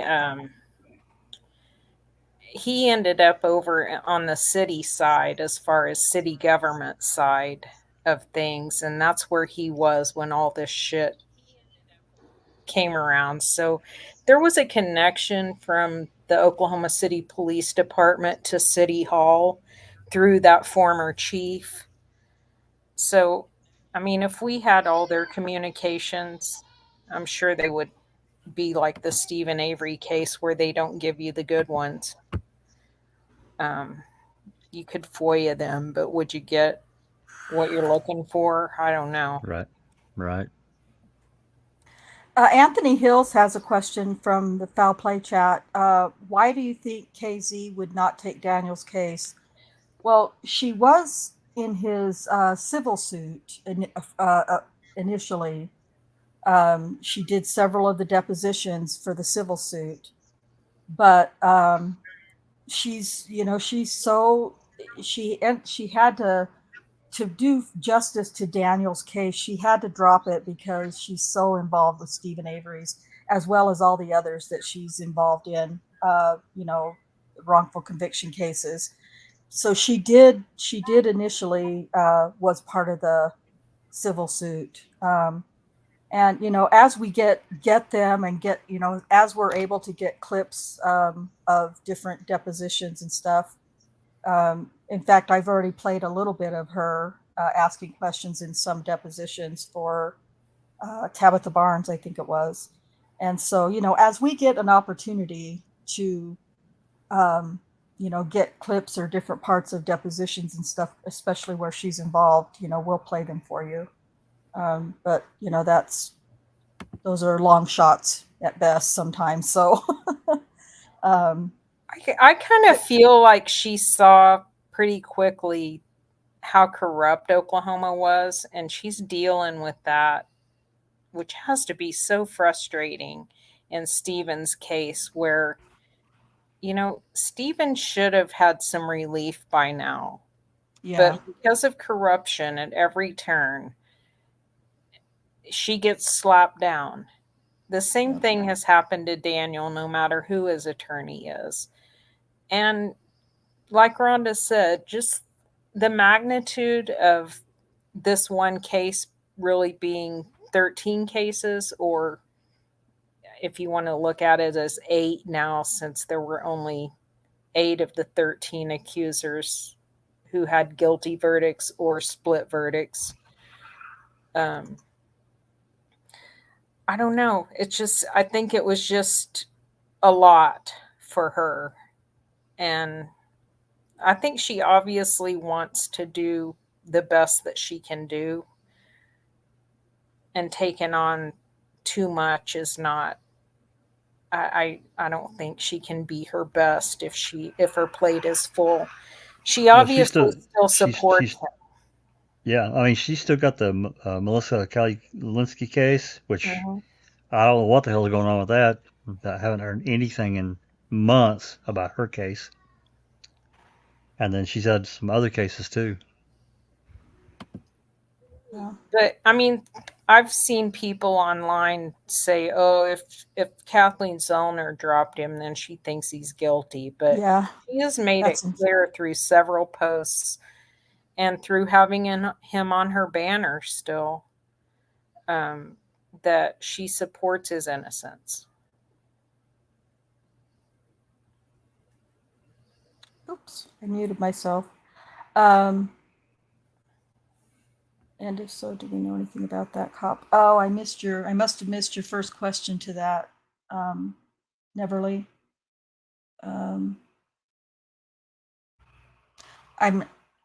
About, are you guys talking about TJ, is she talking about Sherry Ellis? Alexander Edwards, I think she's talking about. Yeah. We let me don't see if I have can- his AVL. You know, that would have been the Sherry Ellis case where she said it was a short black man. You know, but the problem I have with that, and I know that the detectives coached her to put it at the location where Daniel last pulled her over, because if she truly was raped, she wasn't raped where she said she was raped at trial. Right. Because where she said she was raped at trial or stopped, she explained exactly the Daniel Holtzclaw traffic stop, except for her allegations about him raping her behind the school. His car wasn't stopped there. So that didn't work out. But so I don't know. It would be interesting to scrutinize Alexander Edwards' AVL. But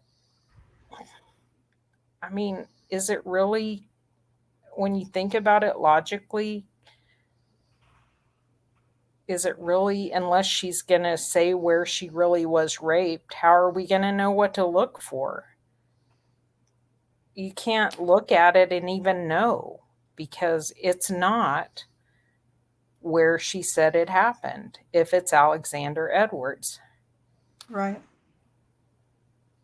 Well, I mean, unless Alexander Edwards, left C sector and went into, or B sector or whatever, and went into Daniels, which was C.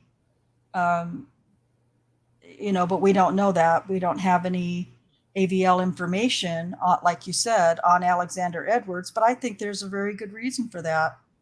Well, you have to have her allegations that are for real, though. And these aren't. Right.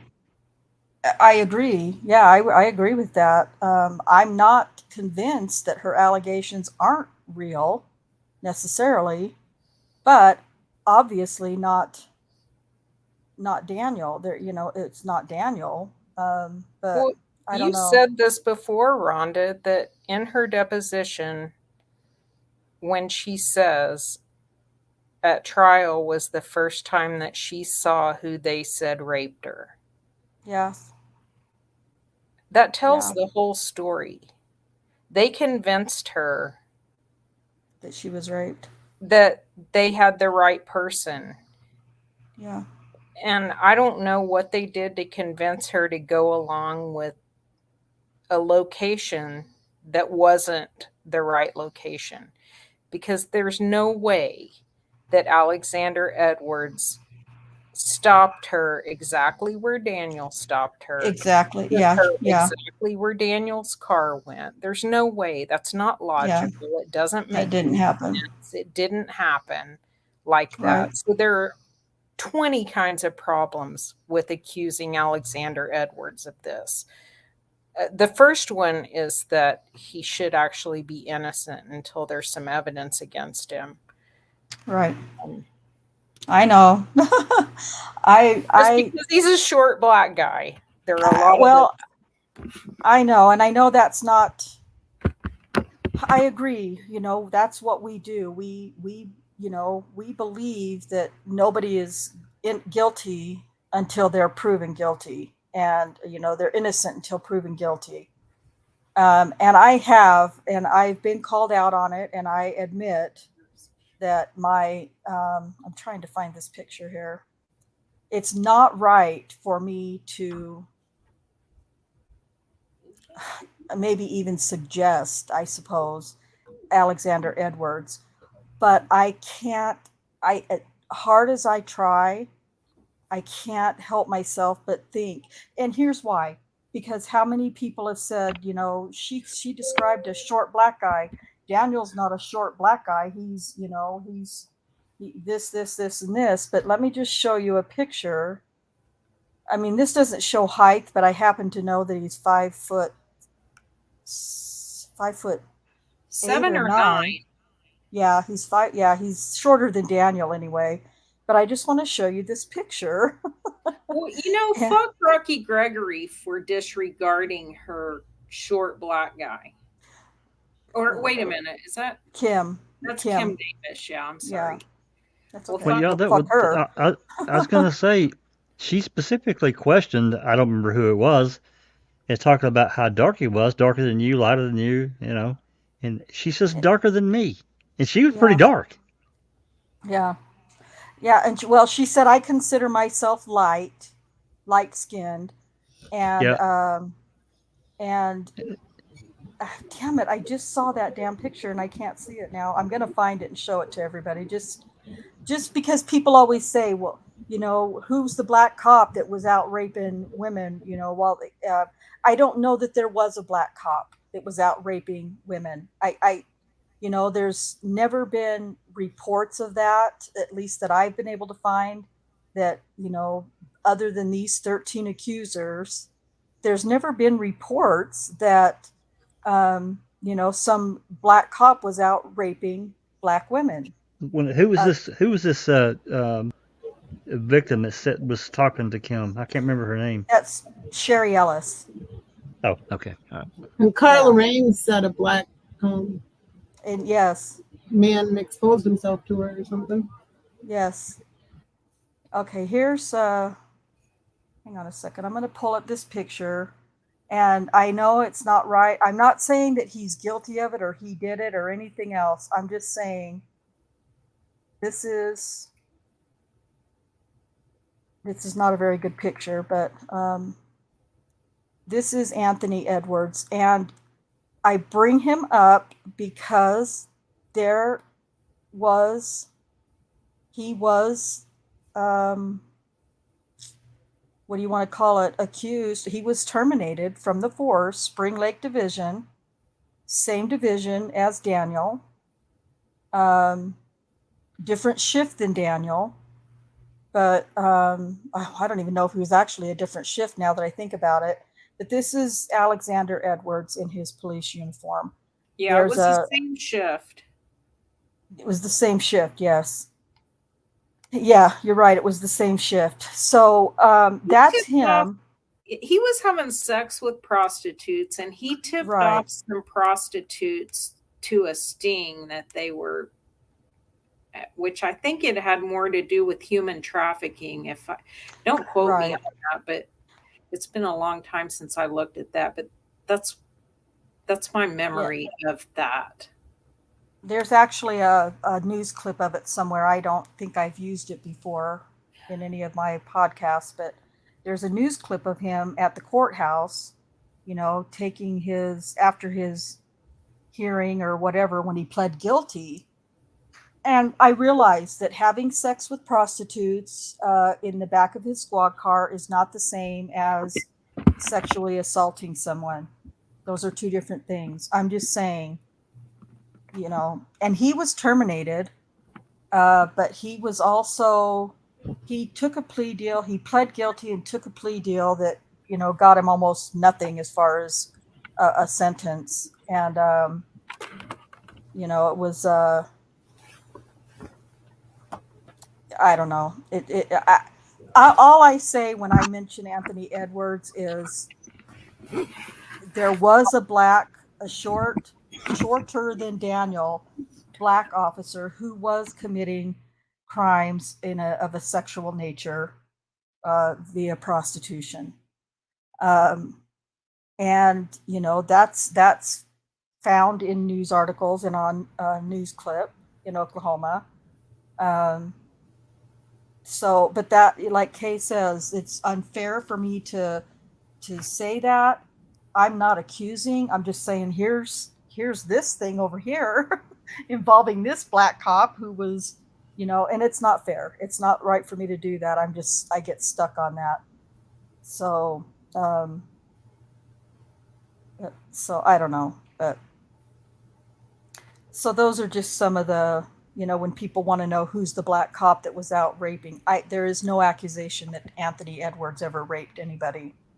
So, in all fairness. So anyway, But yeah, and that's yeah, and I've shown the clip of Sherry Ellis's deposition videos too, the clips that were made, and you know, she's tore up. She's tore up from throughout her whole deposition. She's tore up like that, just crying and really upset. And I can't help but feel like maybe she was perhaps sexually assaulted. I'm not saying that didn't happen. I feel like She, that is true by the way she acted. yeah, I feel like yeah. she's reliving something. She's living something traumatic, possibly a rape by a cop. And when she realized, you know, what she had done, you know, in talking about it in this deposition, I think there's some guilt in that, in her reactions. Like, you know, I don't know. That's just my opinion. I don't know. I mean, I feel the obviously we same can't way. know. Yeah, and that's the only human reaction I see with any of these accusers in the case. Because I feel like she knows that she did something very, very bad and that she's ruined somebody's life. And now what?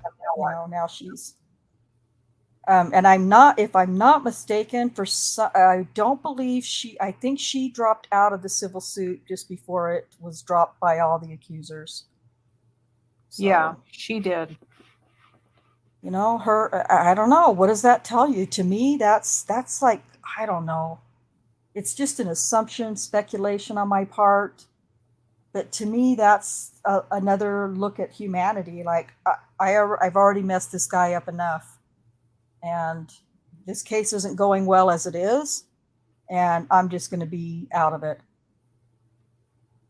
I don't know. Those are just all my speculations, and it's not fair, but that's how I feel. So, anyway, yeah. So, but yeah, great questions and comments. You know, I just thought this would be a good opportunity to do that, to just kind of discuss some of the myths, or, you know, discuss some questions, and kind of take a break. It's hard work. It's a lot of work putting together these shows. Well, hell yeah, but it's also a lot to try to take in and remember specifically each one of these. I mean, you know, you think if they had done Stephen Brendan's trial as you know, co-defendants, that would have been pretty rough. Yeah. Of course, it would have changed the nature of everything. But you think about 13 at one time. I'm telling you, I think that was so wrong. And did Scott Adams try to get these broken up, or was there any attempt, Kay or Rhonda or Sheree, or do you guys know if he tried to get these into separate trials, even if it was 2 or 3 at a time? I don't think he did. And another thing is, as much as it should have been broken up, how much would that have cost? I mean, that wasn't anything Daniel's family could afford, was 13 separate trials. Sure. I mean, I'm gonna get a little nosy here and just blurt it out. Do we know how much Scott Adams was paid? I have no idea. None. I can't imagine it was cheap, because yeah, well, and I was going to say probably not enough, but oh, probably not. I agree with you, but I don't want to say the wrong amount. 6 figures, I'm guessing, minimum. I just don't, at the chance of saying the wrong amount, I don't want to say it. It's been a long time since I thought about that. Well, I mean, as Rhonda said, it probably wasn't enough. At the same time, taking on a case, and, you know, not only it's so unfair to the defendant, it's completely unfair to the jury. It's just wrong. Do you know how much the state spent in convicting him? I don't know. Is that something you can Yeah, you should be able find to out? actually open You records should, that request that. yeah, that should Absolutely. be a FOIA. Absolutely. And they can't really hide that. Well, unless it's Yeah. secret, of course. If it's secret, then you're. Well, Yeah. I was just gonna say, really, Jack? Yeah, Did you're you right. just No, say just that? let me fucking retract that right away. I don't even know how would you word that. Well, you FOIA would request. I don't even. Somebody under FOIA'd that for Stephen's case. Was it Jinx? well we I don't know. she FOIA'd receipts and so forth, and it was mind-boggling the number of hands that was in that pile of money. I'm Oh wow. I'm not kidding. I'm Yeah. not kidding. It was something like 2.6 million or some shit, and there were people, the departments requesting. I mean, take this for instance. Calumet County got their hands in the pie and requested new video cameras and recording equipment for the courthouse for security. That got paid for out of that. There was just that's just one little side thing. There are dozens of things you're like, wait, what? What's your hand in this pie for? Crazy shit. I'm not kidding. 2.6 or 8 million, I can't, something like that. I don't know. Good Lord. It was 10 times more than the defense got paid, I can tell you that. At Right. minimum. So you Right. would under Oklahoma's open record statute, whatever it was there, you know, I talked about it a little bit, Kay. You're requesting total cost and receipts for how much what the state spent expenditures in the Daniel Holtzclaw case, something to that effect. All right. Well, it'd be interesting to see the receipts, but I wonder, you know, given the court reporter's transcript That's pages different. for $1.75 a page. That's different. Well, That's yeah, such a screwed up. I never heard of such. It's like they own the copyright. That's complete bullshit. It is But they would- bullshit. She gets paid to do a job, you know. And you're that done. Makes no sense. And to charge X amount, almost $2 a page, that is a clear deterrent to anyone in the public In this requesting a record. digital age, I mean, come on. Absolutely. It's Yeah. unreasonable. It's completely unreasonable. And I'm actually a little surprised that, you know, these state senators and representatives from Oklahoma haven't done something. They're the ones who did I it. was, I was Yeah. just gonna say, you're the ones who Right. did it. Yeah. They do all this shit that the DA council suggests. Once done. And, yeah. Yeah, they do and all that these way they things. keep this information out of the public hands when you can't afford it, you know. You got Stuff a they don't question want up. you- Yeah, under Okay. your scars, this is the second time, and I'm sorry we didn't address it before. Was it Daniel whose first lawyer never had a death penalty case before? Well, first, I don't know. Daniel's, although he's going to be in prison until he's died 3 times, Death. but Yeah. he, you know, it wasn't a death penalty case. So I'm not really sure, but yeah, you're right. Koberger's got a really good tax-funded team for sure, no doubt. I don't recall is correct. Glossop's first attorney hadn't had Yes. a death penalty case. Yeah. I think Right. that's correct.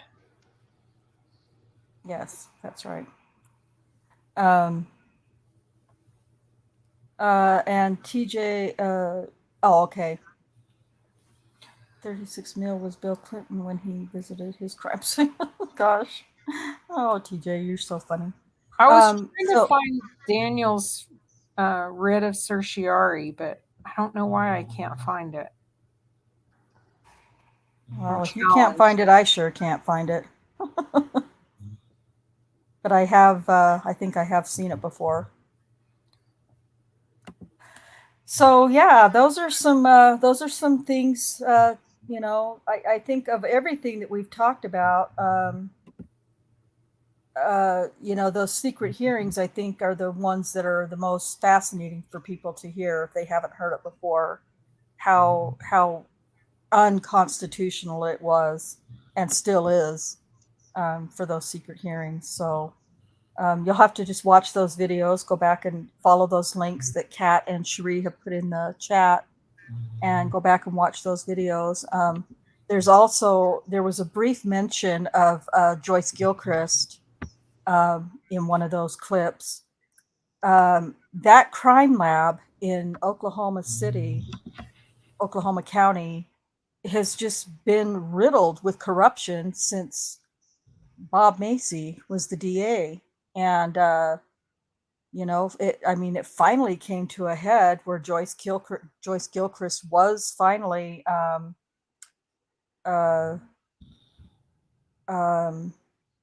fired. And then she tried to sue and all that other stuff. And then she died at quite a young age. I have a question. Has anyone at the CatNet or anyone posted the link to Brian Bates' podcast? If they haven't, I'm going to. I don't know if it's been posted tonight. I know that I'll do usually. it. I'll do it.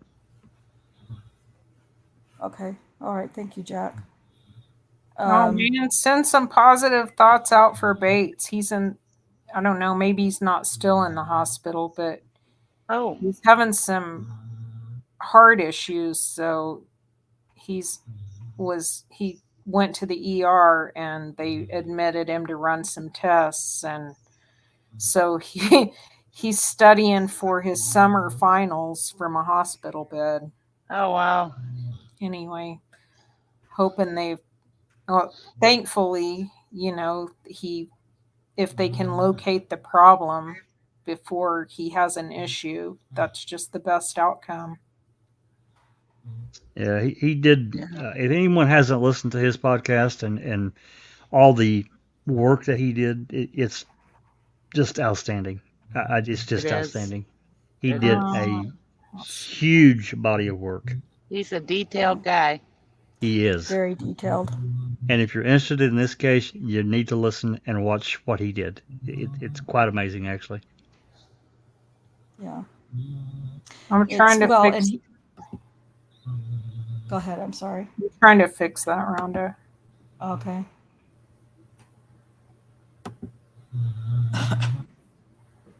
Is somebody snoring? Oh, my dog. Like I'm sorry. Don't be sorry. Sam. It wasn't me. Oh my Sam's gosh. snoring. We call him Pig.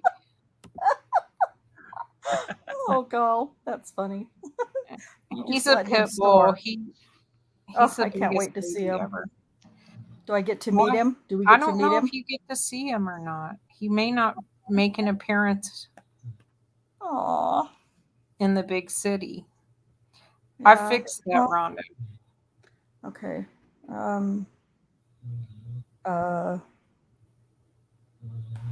So at my email?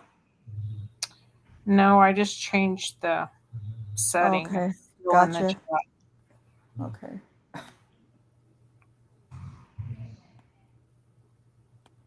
All right, let's see. Nope. No? Nope. Are you serious? That's a heart attack. Okay, hang on. I'm for real fixing it. Okay. For real? For real? For real. Well, we'll have to journey out there then to meet him if he's not coming to the city. Oh, journey. That's like an hour and 25 minutes one way. That's all right. Home. Meet Sam. Enid. In Enid. Oh. Okay, now I fixed it. Sure you did. I did. The same link? Well, I mean, I just, fixed it. Let's see. Okay, if you say so. Did I? Let's see. No, I'm going to choose a different email and see if that makes a difference, but it usually doesn't. It's your DKH email. I put a link in the chat as well, in Foul Plays chat, but maybe that won't let you open it either. I don't know. Okay, there we go. What am I looking at now? Just what he was asking the Supreme Court to do. Let's see. The questions presented. Should I just do the 2 questions? Yeah. Okay. Do you want me to share them on the screen? Yeah. Okay. I can probably do that, I think. Wow, that was big. Okay. All right, bear with me while Sam, I love it. It's I'm so sorry. cute. I need to mute my microphone. This is his bedtime. It's fine. It's not a big deal. He's tired. He's worked hard. Okay. So these are the questions that were presented for review in his writ of certiorari. For anybody who was interested in that. I don't know why that. Okay. So DNA evidence played a central role in this sexual assault case in the form of a quote unquote match between DNA from a complaining witness and the major contributor in DNA mixtures found on the fly of petitioner's pants. This evidence was conveyed to the jury by state forensic analyst Elaine Taylor. However, concerns over Taylor's personnel record arose while direct appeal was pending, and the state appellate court remanded to the district court, which held a remarkable 2-day hearing in camera and ex parte on the matter. Although defense counsel were excluded from this hearing, the transcript and exhibits were made available to defense counsel, but not to the defense expert DNA witness. The prosecutor at trial misrepresented the DNA evidence during closing arguments. The question presented for review is, what is the standard of materiality applicable in assessing the prejudicial impact of potential exculpatory evidence relating to the state's chief forensic expert, which was obtained in a secret ex parte hearing at which defense counsel were excluded entirely and thereafter precluded from sharing the result of which the defense DNA expert with the defense DNA expert. Number 2, this case stemmed from initial counts in one incident involving alleged forcible oral sodomy and procurement of lewd exhibition, but ballooned to a total of 36 counts ranging from burglary in the first degree to stalking to rape, alleged by 13 different complaining witnesses against a police officer. Petitioner has alleged improper joinder.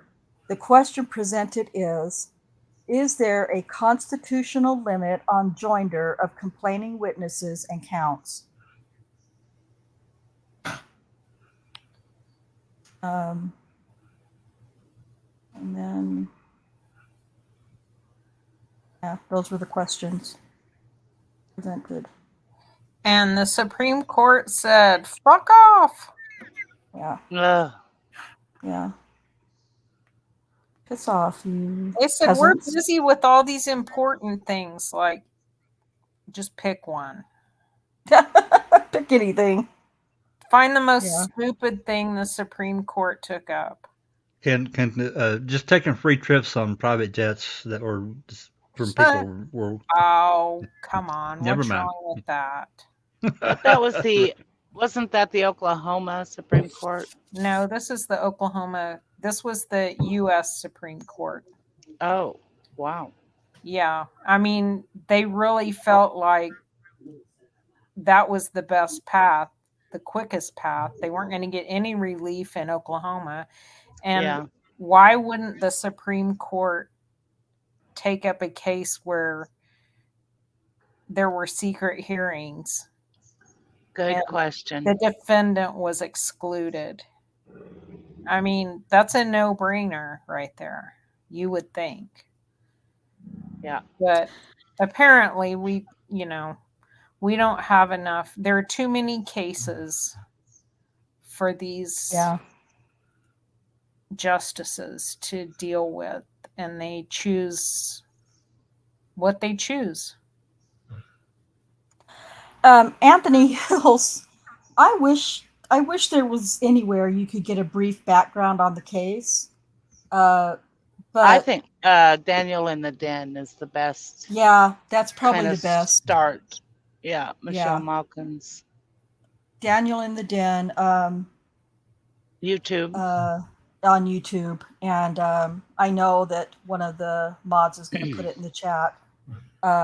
So, Sheree, what are you talking about? I have no idea what she's talking about. I mean, I know what she's talking about, but Well, stupid decisions that SCOTUS made, or okay, that they took gotcha. up. Oh yeah, Gotcha. absolutely. I was gonna say that, but I didn't want to start a controversy by saying that. That's So my thing. I'm sure that's the first thing that comes to most people's minds. So we'll leave you guys to guess what we're talking about.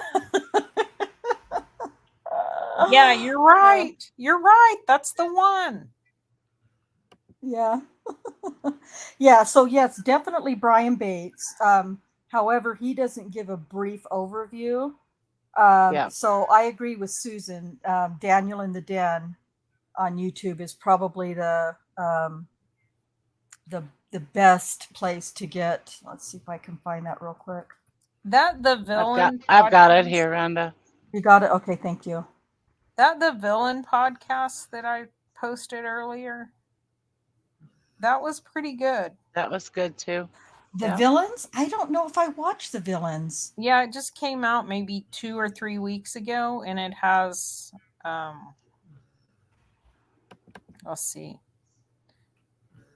I'll have to check it out. Hang on, add sparkle to anything. With these glitter stickers. Sorry. Oh my gosh. Ads. She's got ADHD. The Complicated Case of Daniel K. Holtzclaw. No, wait, that's yours. Oh my God, where's my link? No, that's that's the one that's the best one that I've seen. No, the villain. Oh, I didn't watch the Villains one. Plural.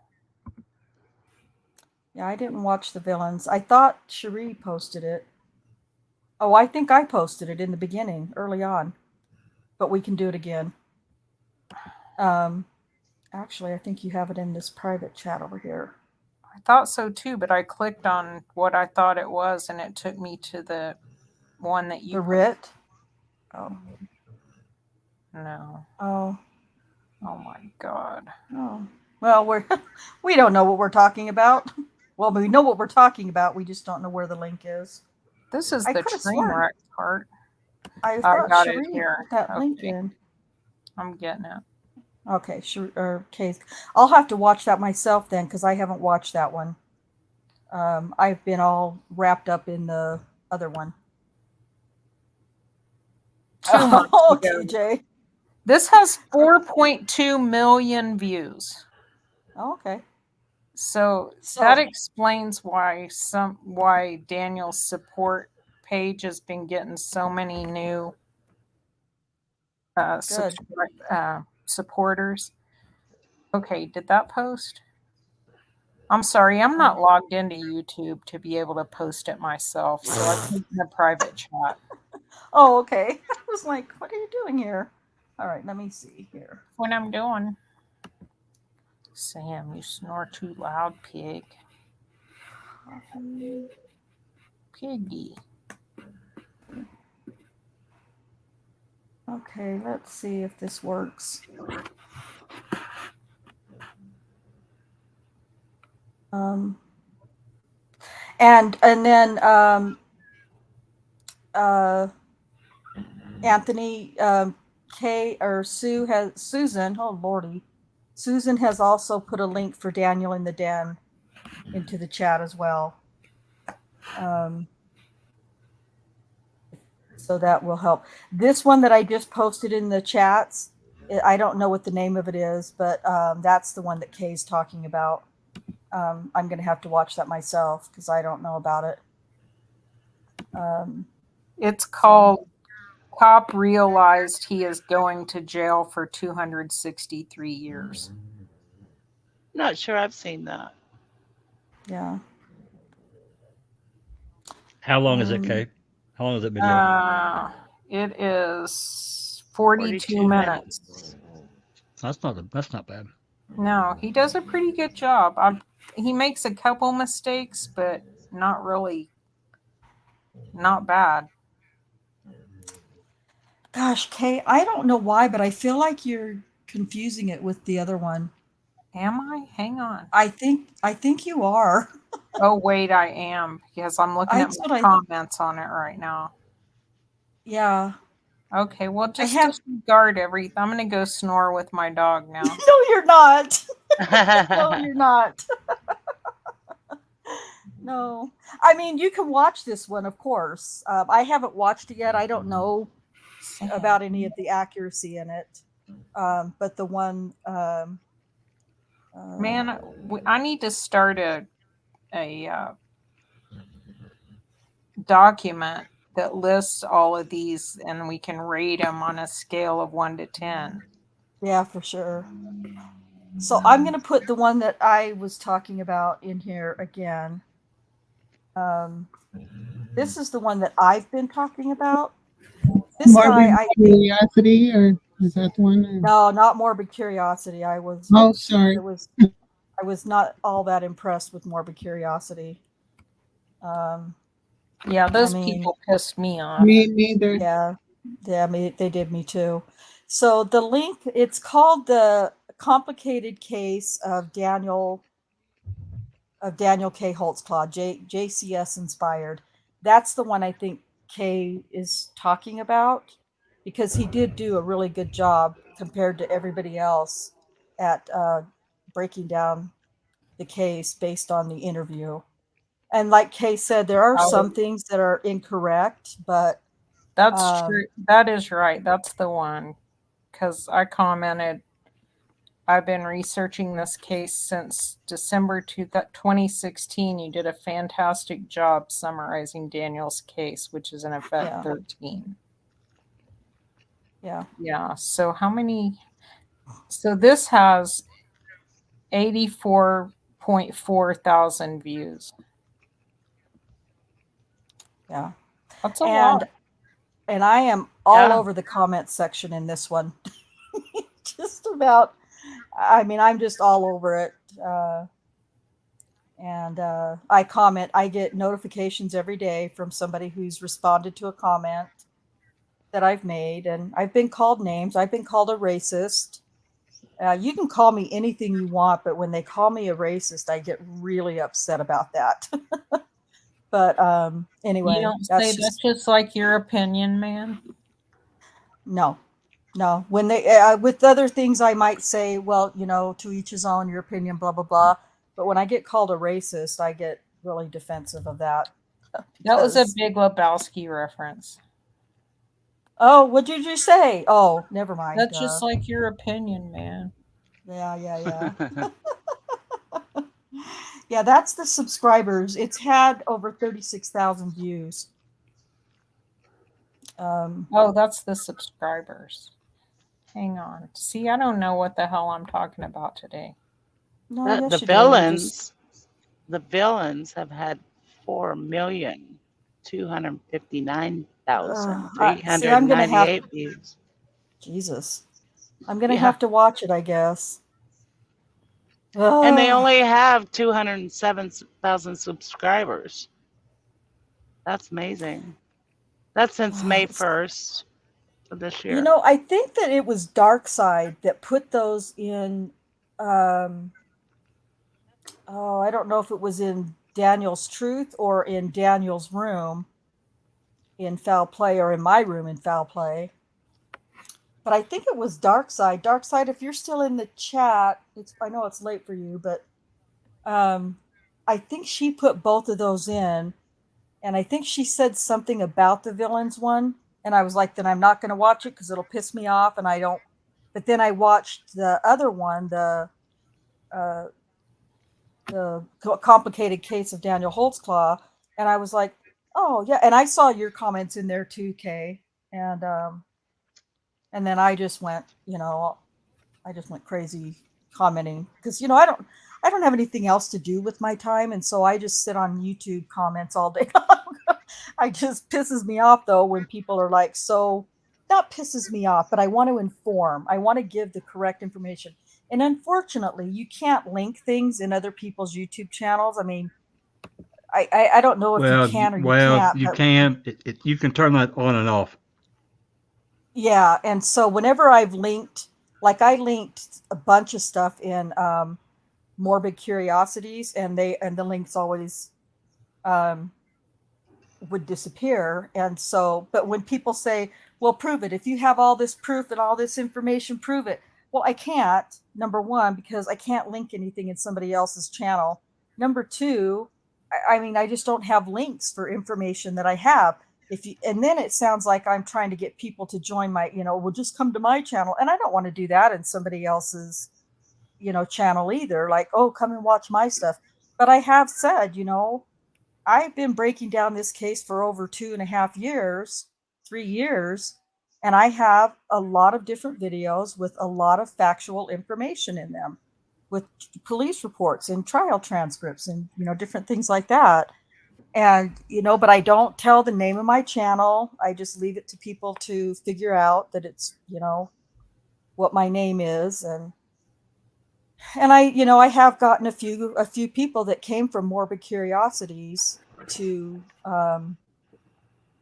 to come over and watch. So anyway, and that's just the difference between what we do on my channel versus somebody like the one that did this complicated case of Daniel Holtzclaw or Morbid Curiosity or the villains. The difference is that this is all I cover for the most part is Daniel's case. And I can do it accuser by accuser, giving all the different details of information that we have, where these guys are just doing these 2-hour overviews and based off of the interrogation. Like literally they base it off of the interrogation. And I just don't think that's, I mean, it's good. I mean, to get people interested, I guess, but you're just giving a taste. And these guys have, thousands and thousands of subscribers, and I'm sitting here at 432 and I'm offering more information. So, I can't do anything about it, but, I hopefully it can get some more traction into Daniel's case as we go along. I don't know. But anyway, I'm rambling now. So, well, I think that we're going to go ahead and wrap it up. I feel like we had some good information, hopefully for folks. If you've not heard anything about the case or you knew very little about the case or whatever, there's some basic questions answered here, and different YouTube links that you can go to of my shows or some other people who have done some content as well. But always, I want everybody to feel free, ask questions in the comments, or comment and let me know what you think about the case or what your opinion is of certain things. We want to hear all of it. If we can address things in comments, if that's what it takes, then, any way that we can get out more truthful and factual information, that's what we want to do. So we'll kind of wrap it up here. I'm going to give everybody a couple minutes to make some last comments. Yeah, well, that might be true, TJ. 432, that's 432 more than him. Anyway, and also let me just say that the subscribers have also gone up because Foul Play is also streaming simultaneously with my channel, so that's been helpful too. And I just, from everybody from Foul Play, I get there's so much research going on and so many questions and so much great content that's being that you're seeing every week and every weekend, with reading with the crew and then open mic on Sundays. There's so much great information, and recently Dr. Sookman has released some fabulous information that he's obviously he and Neverly have done a lot of work on, and but in the meantime, while we're waiting for the courts to respond to Kathleen's last motion, spend a little time learning about Daniel's case, and let us know what you think, what your opinion is. I mean, we all have very strong opinions here. I have no idea what Kay just did. She is just all sorts of crafty tonight. What is that? I don't know. It's probably her way of saying, all right, wrap it up, Jabberjaws. But anyway, just take some time and listen to the podcast, Michelle Malkin's video that's been put in the chat, and let us know what you think. Don't take that we all here on the panel believe 100% in Daniel's innocence, but Yep. get your own opinion.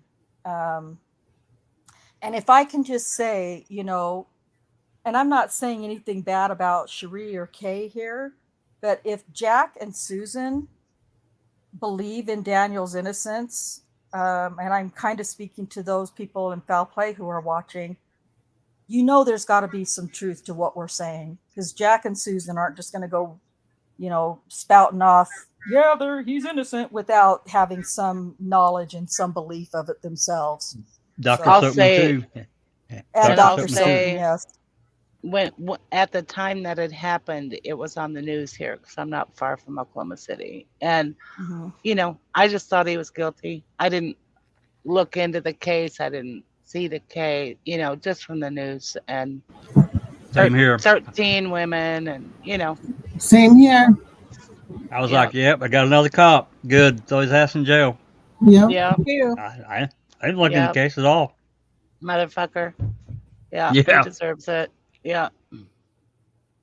So yeah, look closer. Yes. That's And the you will key see. right there. Look closer and you will Yep. see. Yep. But not a lot of information has been released about Daniel's case. Unfortunately, it's it requires a lot of FOIAs, and things like that, and paying. So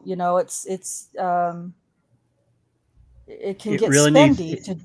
It really needs a Netflix or a Hulu or whatever, Yeah. minimum 4 or Yeah. 5 part docuseries to expose what these people did, and Yeah. then Yeah. I think you would see something entirely different. Yeah, I agree. I reached out to Netflix a couple of times, and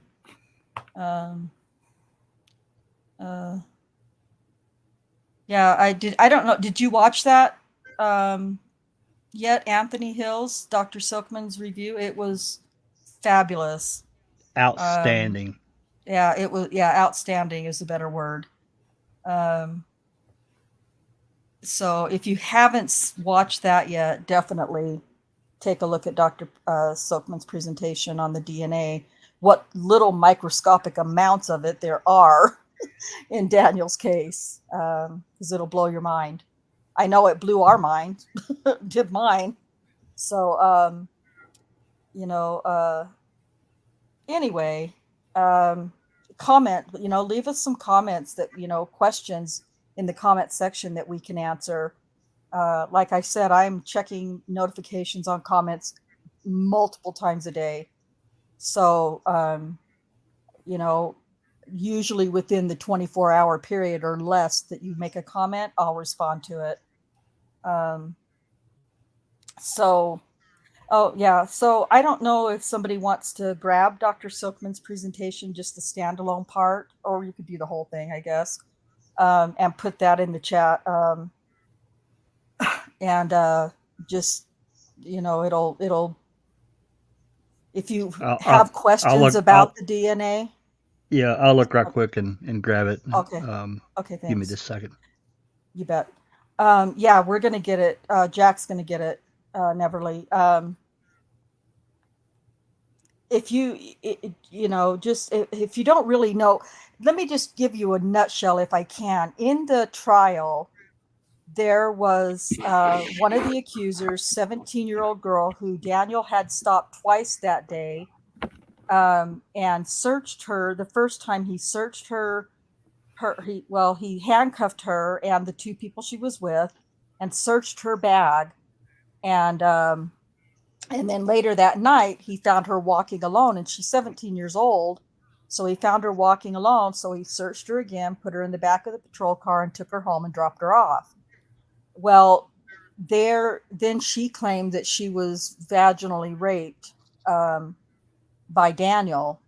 And so after 2 different tests for DNA on his uniform pants, they found a microscopic amount of what is literally called transfer DNA on his pants, on the zipper of his pants.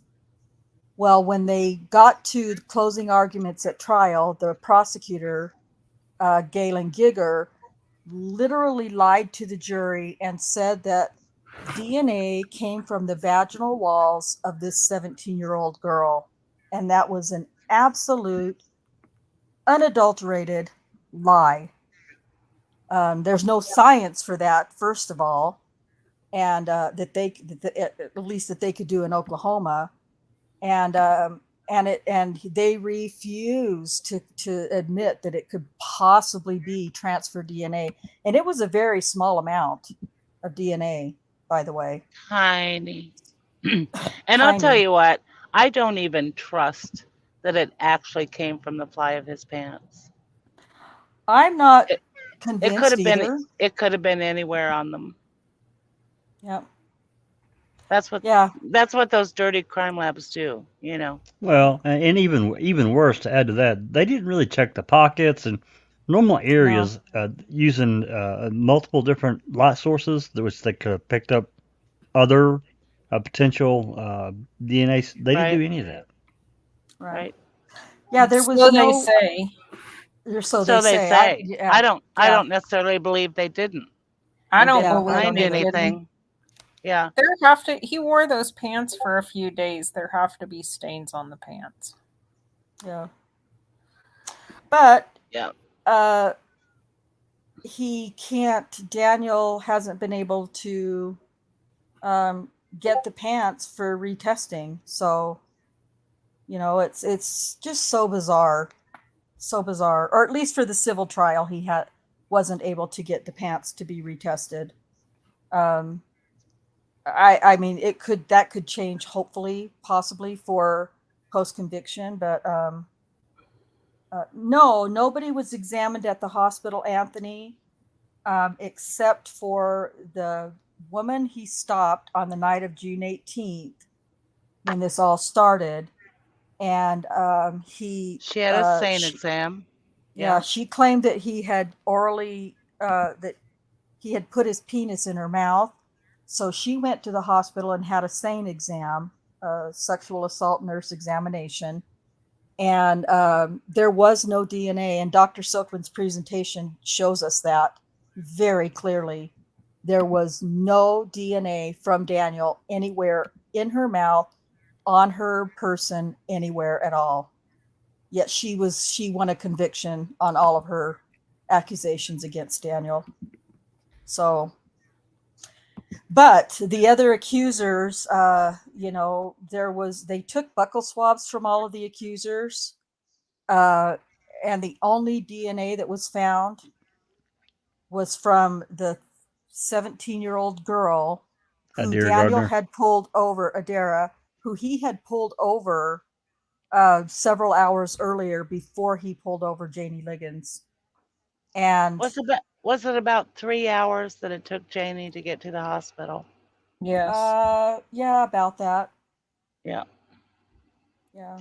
So, I want to add one more thing for Anthony. When you watch Daniel in the Den, I want you to pay attention to certain sections that are that are inside the courtroom, and I want you to listen to what's in the background.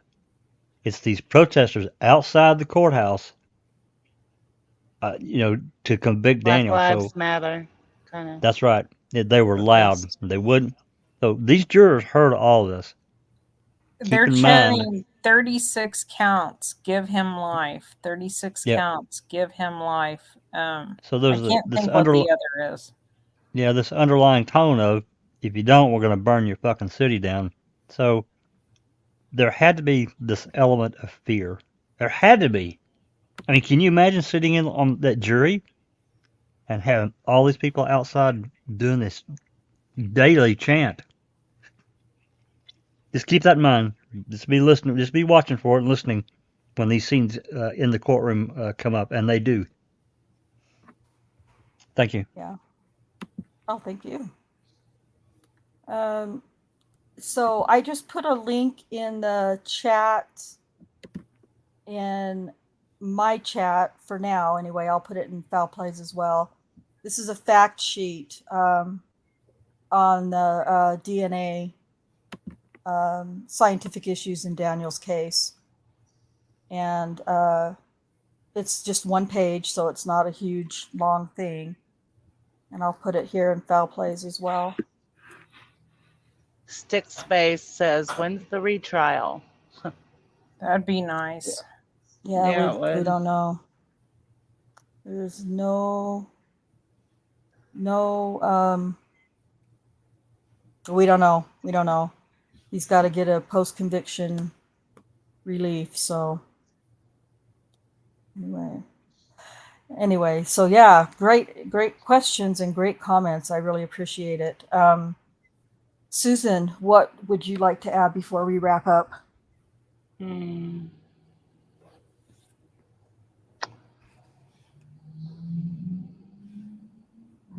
don't know. You're fine. It's fine. You don't have to say anything. No, it was very good. This presentation, just going over some of the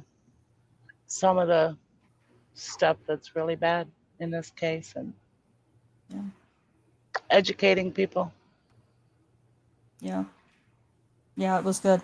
And Stick Base also, he says, how about STD test the accusers and Daniel to clarify if they have the same? They actually did do DNA or testing for STDs, and Daniel didn't have any STDs, nor did he have any sign of. But they didn't do STDs for the accusers. Oh, yeah, exactly. Yeah. Also, if I'm not mistaken, and I could be wrong about this, but I think they also tested for steroids, and there was no steroid. If I'm not mistaken, I could be wrong about that. I can't remember that. I feel like I've heard that, but I can't remember if that's right or not. Yeah, I could. Yeah, I shouldn't say that. I'm going to take that back and just say that's speculation because I don't remember for sure. I read that somewhere. They sure asked him about it in his interview. Huh? They sure asked him about it in his interview. Oh, yeah. They wrote him hard about it. Yeah. Yeah, they would really tried to, and that's some comments too that we hear from people in chats from different YouTube videos. You can tell, yep, he did it. He's on roids. Look how built and how blah blah blah blah blah. And yep, he did it. Okay, well, first of all, roid rage. There's no evidence that he was on steroids. Number one, and number two, just because even if he was on steroids, that doesn't mean he sexually assaulted anybody. Right. So, but he said he's never taken them, even when he was, football player. Yeah. Well, he would have lost his scholarship. He had a full ride. Right. Yeah, exactly. Yes, we did hers, the lady on PCP, and how much slack they've given her. Yeah, well, yeah, he was found guilty on 3 of the counts for her. That was Tabitha Barnes. We just finished up with her. Neverly, that blows my mind too. But what blows my mind the most about her is that how Judge Henderson felt it so necessary to put on the record after her testimony that how did he say it, Rhonda? Basically documenting that she wasn't under the influence when she testified, even though they had a drug test saying otherwise. That's what The blew same my day. The Same same day. day Yeah, that she testified. baffling. Some PCP and I mean, if PCP, that's not a biased THC. judge, then what is? Yeah. Yep. unweird. Yeah, she had Unbelievable. PCP, THC, and then her legitimate prescribed drugs, Seroquel and hydrocodone. So, yeah, it's just we just went over. Yeah, Kim's partner is just as bad. I don't know. Sometimes I think I despise Rocky Gregory more than Kim Davis because he is an absolute pig. Oh, He I is hate such hard a one. pig. He's a It is snake. hard. He is just. You don't have to such an choose which evil. one you hate more. Yeah. I Thank God. That's a tough one. True. You I can know, hate it's all those motherfuckers. I'm sorry. I hate all of equally. them. Yeah. Oh, I do too. Absolutely, I Yeah. do. You know, I mean, hate they're just Rocky. morally corrupt. They're just Yeah. bankrupt. I mean, Morally bankrupt. Those are the and right words. Morally and bankrupt. ethically. yeah, you should get out of that profession when you have done it so long that it doesn't resemble anything that you took an oath to do. Yeah. True. Cherie, what you got? Oh, I didn't even realize I was unmuted, but I guess I just encourage everybody to watch that. If you want to learn about the case, to watch Daniel in the Den to get a brief, overview, and then dig into Bates Investigates podcast to get all the details, and watch all of Rhonda's videos. 90% of them are about Daniel, or maybe more. I don't know. Yeah, I don't know the percentage. I know I've done some. I think I've covered Julius Jones in one or two, and I've covered Richard Glossop in several. Yeah. Yeah. And I'll keep covering Richard as long as there's something happening. Every time something happens, I'm absolutely covering Until they kill him? Richard. Until they God, kill him? please, no, I Murder. can't. Jack, The stop. thought just makes me so sick. Well, It makes me I'm just so saying, sick. this is the They reality, want and to. I fucking hate it. Yeah. Oh yeah, they want to I run it know. out there, and there's no doubt. Yeah. Hmm. So, and then, I think I told you, I also have videos of, I've got Bob Macy videos, Joyce Gilchrist and Elaine Taylor videos, but all of it, other than the other cases, all of those other videos, they are all connected to Daniel's case. The individuals are, connected to Daniel's case. So that's why those are in there. And I haven't heard of any juror being sorry about their verdict. But many haven't come forward, have they? Yeah. Yeah, I don't know. Not to my knowledge. Well, there's Only two of them two. have been interviews on TV after the verdict. Ron Hill and Daniel Speaks were the only two that have done interviews. But they both, they stand by their verdict, at least in those interviews. Was it Ron Hill that said the DNA is what did it for him? Well, he said the DNA is what was the biggest thing for most of the jurors. He was speaking. I think that was Ron Hill, was it? Am I? Well, yeah, he did, but then Daniel Speaks also said something similar. That he thought that the DNA evidence was boring, but that was what made them decide. They both kind of said it in different ways.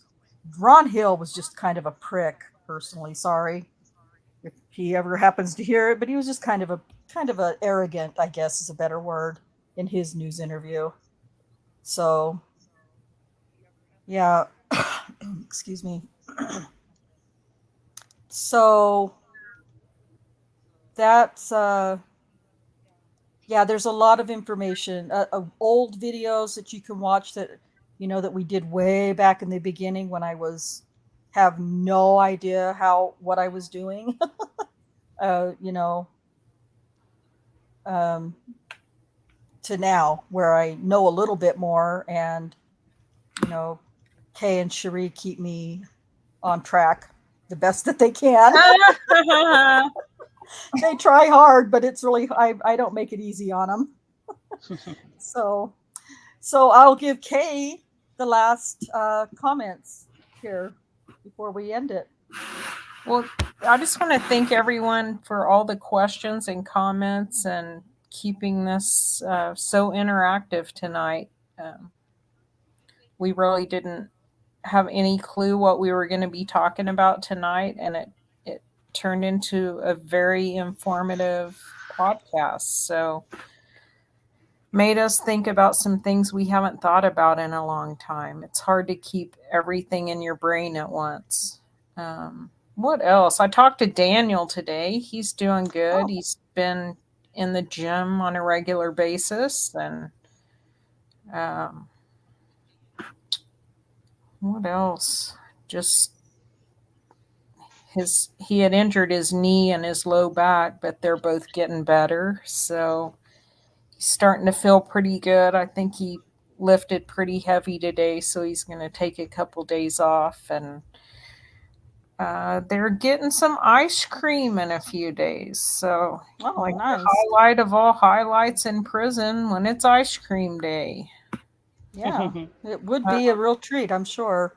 Yeah. Yeah. So, as usual, he always, is so appreciative for all of the supporters and anyone who takes the time to learn about the facts of his case and share it with others. So, he sends his gratitude to everyone for that. That's it. I guess we'll see you guys next Thursday night for a surprise show. Yeah, it'll be a surprise show next Thursday. It'll be something a little different, probably. Not sure exactly if we're going to start with Carla Johnson or Carla Rains. It's one of the Carlas. Is next in the timeline of events. So, so I want to just address, I'm not going to go into very much detail about this under your scars, but I will say that you haven't missed anything. He and I did have quite a few conversations back and forth via email. I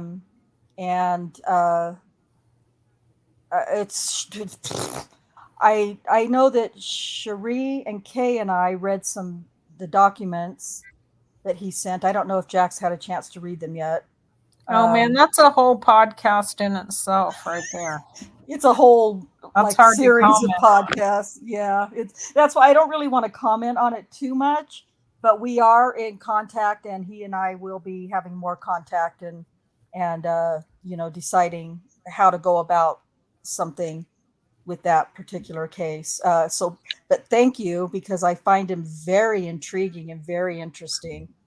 And we have a lot of questions. And there's a possible meeting in the works with that person in the next week or two. So, which I think will be cool if that happens. So, and now that everybody in the chats is going, what the fuck are they talking about? Sorry. That's all I can say. Just because I don't know where it's going yet. And so, but if it does come to something, we will be presenting stuff to you guys about it. Let's see here. Yes, Stickbase, sorry. His girlfriend has moved on. I mean, why wouldn't she? She was young, and she deserves to have a life, and Daniel understands that. And it's heartbreaking for him, of course, but it is what it is when you're facing that kind of a future. So he's over it. Yeah, that's been a long time ago. So lots has happened since then. I don't know if you've written to Daniel under your, yeah. I don't know if you've written to Daniel or not under your scars. I know I gave you his address and everything. If you have, I'm sure he'll write you back as soon as he's able. So, just take your time, do what you do. It's fine. And thank you, Neverly. We hope it's not just us. We're just giving you guys the information. It's all of us, including you guys as well. So thank you so much. All right. So I think. No, Jack. What do you mean? Well, you said Kay had the last word. Rhonda always has the last word. Oh, I was just messing. Did I not let you say anything? I'm so sorry, Jack. Go ahead. Well, I just wanted to say thanks to everyone on the live chat. It's been a great podcast. Rhonda. Oh, fuck you guys. Chopped liver here. Gosh. Sorry, Jack. We'll really thank everyone. The last word now. Just wanted to let everyone in the live chat say a big thanks. A lot of great conversation. Want to thank Rhonda and Kay and Cherie for putting up that video about the secret meetings. That still just grinds my gears. I can't tell you how much that grinds me that they were excluded, and it's probably not even a word, but the illegality of that situation. And no one that bats an eye like, yeah, well, it's all right. It was a personnel meeting. Yeah. What was a personnel meeting? Have it at the HR office with that person, not in court with the judge. That makes it legal. Sorry. Yep. Anyway, coming up, of course, Saturday, Reading with the Crew, continuing with some really interesting things that continue on talking about Officer Jason Jost of the MTSO. And also on Sunday, as it's planned right now, we're going to continue on with the miscellaneous calls from MTSO there's still probably another couple of podcasts to get through all that, because a couple of those tracks they're pretty long. So, and then, but I have sent Travis the invite, Kay, about coming on and talk about post conviction. If he agrees to do that, that's what we'll do on Sunday. I'd like to talk to him too about it. I have a lot of questions. So he hasn't replied, but I'm sure Travis is busy as hell. But hopefully he'll agree. No.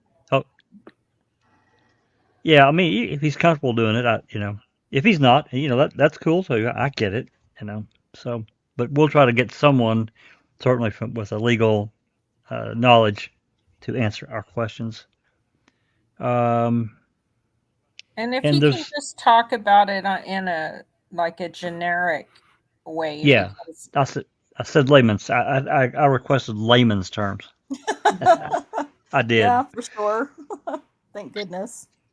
Yeah, because the process and procedure part, it can get in some legal language that people are like, well, what did you say? And it's a Latin word or whatever, and we have no idea what that means. So I did request layman's terms.